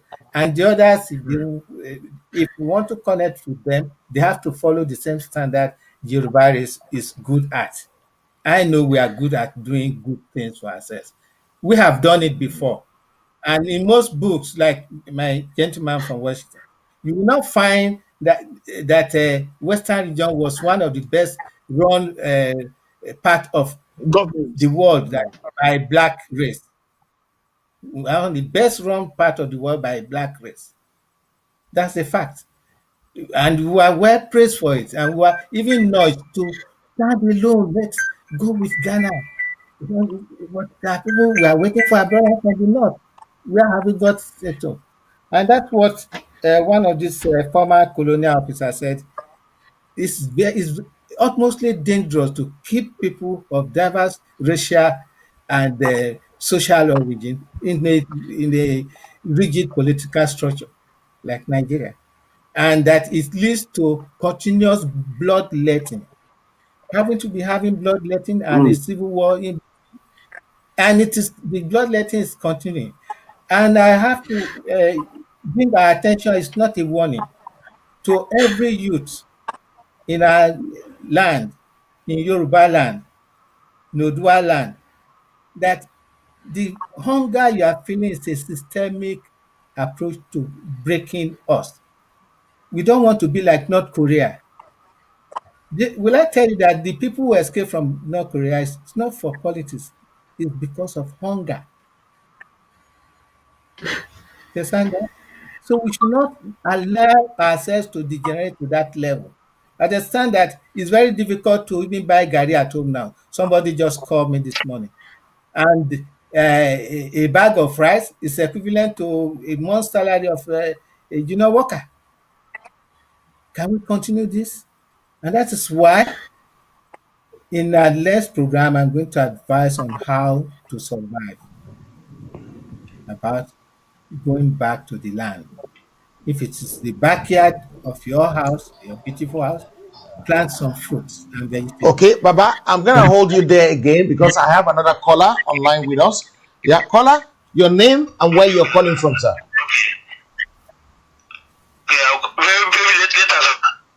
Yeah, you're on now. Yes, you're on the program. Ṣé mo kàn ní kí n bá yín ká sọ̀rọ̀ yẹn náà ni ọ̀rọ̀. Ó yá, à ń gbọ́ yín sà. À ń gbọ́ yín sà. À ń gbọ́ yín sà. Sẹ́rí ti bọ́dà tó sọ yẹn bọ́dà Nàìjíríà tó sọ yẹn ti sáìdì ọ̀dọ̀ táìdì ilẹ̀ Yorùbá yẹn wà títì pa ṣe bọ́dà tó wà ní gbó sáìdì ọ̀dọ̀ títí wọn. Gbogbo bẹ̀rẹ̀ mi máa ń gbà kọjá mo máa ń wọlé mo máa ń jáde ní tó ń fi pé bọ́dà tèmi náà ni tí mo gbọ́ èdè wọn. Mo Yorùbá lèmi. Mo gbọ́ èdè wọn kò sígbà tí mo máa ń kọjá ń bẹ̀ yẹn mo máa rí pé àwọn ẹ̀yà mi kọjá ìpàdé rí bẹ̀ ẹ̀yà Yorùbá tó wà ní gbọ́ èdè wọn ìyà tó fi ń jẹun lẹ́nu bọ́dà yẹn gan sí kọjá gbàmí ó máa ń dùn mí gan ìyẹn tó gbọ́ Yorùbá lẹ́ra rárá. Torí wọ́n kọ́ pé lọ́wọ́ àwọn ògbó èdè number 2 ibi tẹ́ kán gbìyànjú kọjá kán yẹ kán ti gba bíyá bí 50 servers wọ́n lè máa gbé wọn 2005 servers wá.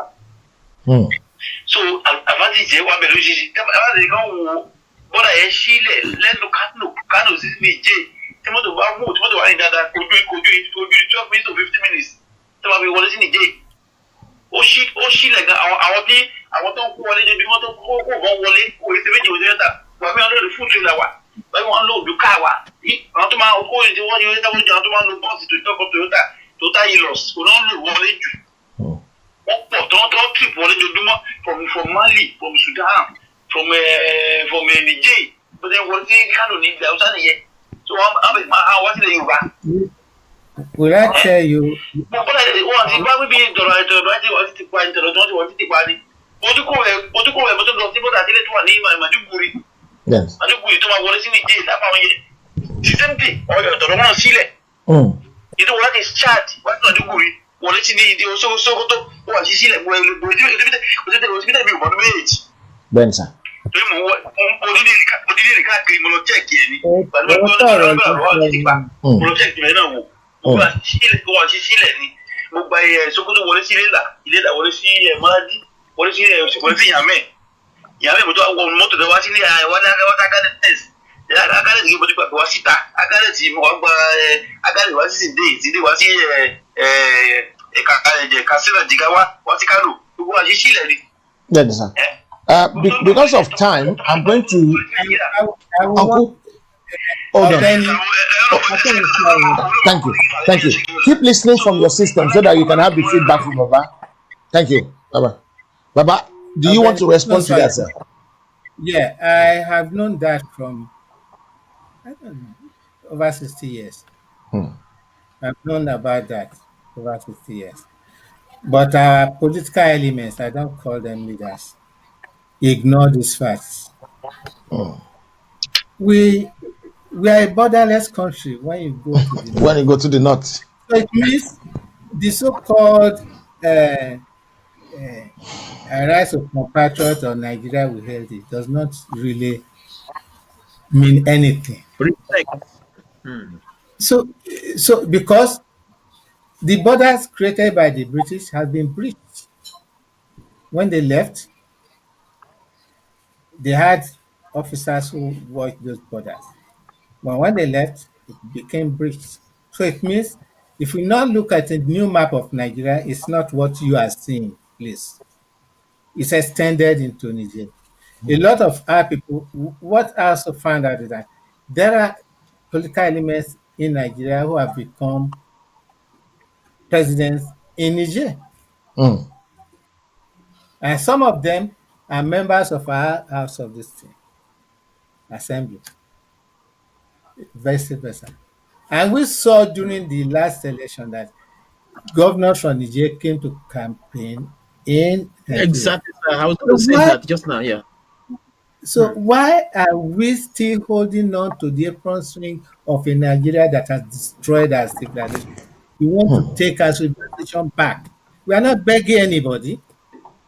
We have a right to self-determination.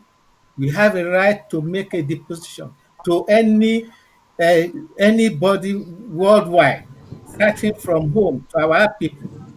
It is not about election anymore. It's not about party politics. We should forget that. If you want the Yoruba race to not to become like North Korea, because that's a very dangerous thing. If people cannot eat, if people cannot get pepper to buy, and only waiting for pepper from the north, when we have back, I don't know, some of you know railway dogo. Yeah. Every food and vegetable eaten in Lagos up to 1962 was from Idogo. Do you know that? It was not from the north. Ata ni o gbogbo ẹ̀. Wọ́n máa kutukutukutu, wọ́n ti dé ìjọ, wọ́n á ti pín káàkiri gbogbo ìlú. Yes, please. Okay. Hey, That will be Joseph, the with last all thing before these we go. facts, Mm. with all these facts, Tamu, then of Yeah. recent, I mean, I read it on Punch newspaper that about 3 days ago that 3 luxurious bus, filled Yeah. with all these Bororo people. One kó wọn wá sí Mm. Ìbàdàn, another. It's like they are ready to fight. How soon are we going to get out of this problem as a Yoruba race? And these people, they really Yeah. mean business. We don't even know what they are up to. Exactly. That is why there are certain things I would not be able to say now. But Okay, Ọlọ́run sir. Olódùmarè dúró lẹ́yìn wa. And Okay. Before Sam, I got someone else on the line. àwọn kan wà tèmi náà máa bá sọ. Àwọn kan wà tán ti mọ̀ kẹ́ tó sọ fún mi. À ń gbọ́ gbogbo ẹ̀. Fúnra wọn náà máa rìn padà. Okay, sir. Ẹgbàá Olódùmarè. Thank you. Amen. Before Sam, I got a caller on the line, and this will be the last call we're going to take. Caller, your name, where you're calling from, and make it very, very brief because of time. Go ahead. Okay, sir. My name is Sayobra. Yeah. I'm calling from Ireland. Okay. Èmi náà mo fẹ́ dá sí èrò ètò tí wọ́n ṣe lọ́wọ́ ni. Please go ahead. Nǹkan tí mo fẹ́ sọ nípa ọ̀rọ̀ border or no border yìí. Kíní ti ń happen for long time. But àwọn leaders wa wọn fojú sí. Ìyà tí àwọn èèyàn jẹ nínú border wọn kò hard látijọ́ tó tí Nàìjíríà ti dúró. Àwa Yorùbá là ń jẹ ìyà yẹn. Mo ṣiṣẹ́ ní airport. Mo dẹ̀ náà dẹ̀ ṣòwò orí ilẹ̀ náà rí. Border wọn ó ń ba district tó pé tí Yorùbá bá gbé nǹkan tí Ìgbò gbé nǹkan wọ́n á sì ṣe wọ́n á dẹ̀ gbà wọ́n á dẹ̀ pa Hausa wá pé ká Hausa wá rà láti Àbújá. Ìyẹn kọ́ it's more than 40 years yẹn ti lọ bẹ́ẹ̀. Wọ́n á gbaṣọ wọ́n á gba lẹ́sìn wọ́n á gba everything lórí border ti wà. Wọ́n á ní decision ni tẹ́ ẹ bá fẹ́ ṣòwò tẹ́ ẹ fẹ́ ṣòwò má gbẹ́rù wọlé ẹgbẹ́gbá Kánò ẹgbẹ́gbá side wọn àwọlé wọn tẹ́lẹ̀ wọn lọ ẹgbẹ́gbá ọ̀dọ́ wa wọ́n máa ọ̀dà wọ́n ní àwọn flight tó máa ń target tó máa ń gbà wọ́n á gbà lọ́wọ́ Yorùbá wọ́n á gbà lọ́wọ́ Ìgbò tọ́lọ́ máa bá wà là ń ṣòwò àwọn á ṣe pépà dọ́kúmẹ̀ntì ẹrù yẹn láti Àbújá láti máa ta dọ́kúmẹ̀ntì ẹ wá àwọn á dẹ̀ dé Èkó wọ́n á ra ẹrù yẹn wọ́n á tún wá gbé padà fún àwọn ọmọ ọ̀dọ́ tó gbà lọ́wọ́ wọn ọlọ́ta lójú títì owó làwọn kó lọ sí Kánò lọ kó lọ sí ibi tó ti wá. Ó ti pé ká ti sọ wọn làwọn people it's time to just go time to go Ọlọ́run ti là wá lójú sí time to go kò sí time láti waste it nǹkan tí mo fẹ́ bá yín sọ nìyẹn. God bless you. Thank you very much. On this note, I'm going to give it to Sam to give his last word on the program today. Sam. Thank you, Mr. Moderator. I just want to say first, because this is the last opportunity given to me. Yes. Thank you, Daddy. Thank you, Daddy, for the privilege of being your student. I wish to be a good student for many years to come under your tutorship, sir. Thank you. I'd rather say I'm your student because you have tasked me to say something and you give me a pass mark, I'm happy. So I'm the student. Thank you, sir. You are sitting on the panel to know what I'm saying. That's how it is. Yes, there is something that I've learned. Yes. There is something I've learned today, sir, before my final question. There is still much to learn from you, Daddy. You know, people like me and many of us that were young generations. When we talk about Nigeria, we develop high blood pressure. This is as much as we love Nigeria. And then we have a very raised high blood pressure, and you see us jumping. But thank you for tolerating me today. But there is something I noticed in you, Daddy, that has Yes. changed my perception today. For every time you answer the question, you were so calm and coordinated. But I can see that it is not just only because you are an elderly man, it is not only because of the wisdom that you've got, but it is not only because of the ability. But I see this, mo rí gẹ́gẹ́ bí iṣẹ́ abínibí, ẹni tó sì nífẹ̀ẹ́, ẹni tó nífẹ̀ẹ́ Yorùbá, ẹni tó nífẹ̀ẹ́ ọmọ Oòduà, tó ṣetán láti gbé nǹkan lé àwa tá à ń bọ̀ lẹ́yìn lọ́wọ́. Torọ́pọ̀ náà àwọn àgbà, wọn ò ṣetán láti tọ́ wa sọ́nà, wọn ò dẹ̀ ṣetán láti gbé ní tó dáa lé wa lọ́wọ́, táwa náà lè fi lé ọmọ lọ́wọ́. Nítorí eléyìí, mo fẹ́ dúpẹ́ lọ́wọ́ yín Dádì pé ẹ ṣé gan, Ọlọ́run á dá yín sí fún wa, á fún yín lẹ́mìí gígùn pẹ̀lú àlàáfíà. Nítorí pé ẹni tó bá ń fún wa nírú nǹkan tẹ́ ẹ fún wa lónìí, kò fẹ́ kí ilẹ̀ Yorùbá kó kú, kò dẹ̀ fẹ́ káwa tá à ń bọ̀ lẹ́yìn ká má ní nǹkan kan lọ́wọ́ láti lè sọ fáwọn ọmọ tó ń bọ̀ lẹ́yìn. And the wisdom of the Lord Almighty God will not depart from you, sir. Amen.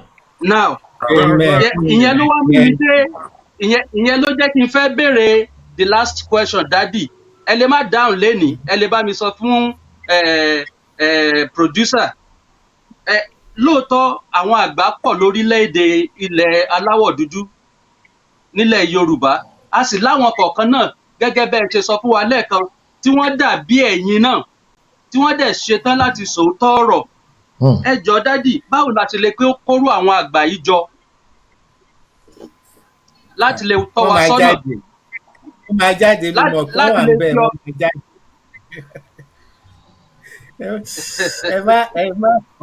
Ẹ má kánjú, gbogbo wọn máa jáde. Okay. Nítorí ẹ̀ ló ní ọ̀rọ̀ tẹ́ bá gbọ́n sí ẹjọ́ ẹ bá a sọ fún àwọn ọ̀dọ́ káwọn náà mọ̀ ó tọ́, so that kán má lò wọ́n fún election mọ́. Ọ̀rọ̀ election kan ló wà nílẹ̀ yìí o. Ọ̀rọ̀ pé ká má di bí North Korea ni o. Thank you very much. Mr. Fatai Ogunribido, your last word on the program today. Yes, I'm just trying to appeal to Baba. Ẹ jọ̀ọ́, a fẹ́ kẹ́ bá wa fi sí weekly program, sir. Tó jẹ́ pé this enlightenment, we need it every week, maybe in a particular day, so that people can be coming asking questions. Because what we need is enlightenment. And the way everything is now, people are behaving in Nigeria in certain part of Nigeria as if everything is normal. And we are moving towards calamity. And people are not seeing it. I don't know whether it's spiritual hypnotism or whether we are just, carefree, or whether we don't just. And this thing is drawing closer to us every day. We need education, Baba. Ẹ jọ̀ọ́, a fẹ́ kẹ́ máa bá wa ṣe program yìí ní every 1 hour every week. Enlightenment, káwọn máa bẹ̀rẹ̀ questions. Because the only thing that can give us freedom is empowerment. Empowerment through education, through proper information being dished to our people so that they can understand what the past has been. We know what we are going through presently, and then how do we discern our future so that our generation coming will not be exterminated. Daddy, please. Amen. Preserve your life so that we can have a future in Yoruba race. Thank you, Daddy. Thank you. And quickly, Ajoke, your last word on the program today. Quickly, in less than 30 seconds. Well, thank you, Daddy, for having us on this program. I really appreciate it. And Uncle Ade Thomas, thank you so much for inviting me on this program as well. Thank you very much, guys. I want to say a very big thank you to even Uncle Afolabi, who was right in the background, loading us with so much information on the program today. I want to say a very big thank you to you all. Because of time, we're going to round this one up quickly so that we can move on to what we have to do next. On behalf of everybody in the studio today, I want to say a very big thank you to every one of you who has ranking, who has commented, people that even come late. Mr. Numasha, I wanted to say you came late, but you didn't come late. Ibinka Ige, I thank you. Alaja Agbaje, I thank you. And the host of other the ones I couldn't mention, both on YouTube, Facebook, Twitter, Periscope, even on our website and the app. I want to thank you all. The good thing about it is that we're putting everything everywhere now, so that if one failed, the other one will continue. Until later on today, when you will be joining me again on another interesting program, African Politics with the Boss. I remain just loyal to you, and will always be loyal to you. I won't be like one of those people who just think their own wish has to come true. Until next time, thank you very much. God bless you all. Ladies and gentlemen, the national anthem of the newly formed Ududuwa Nation.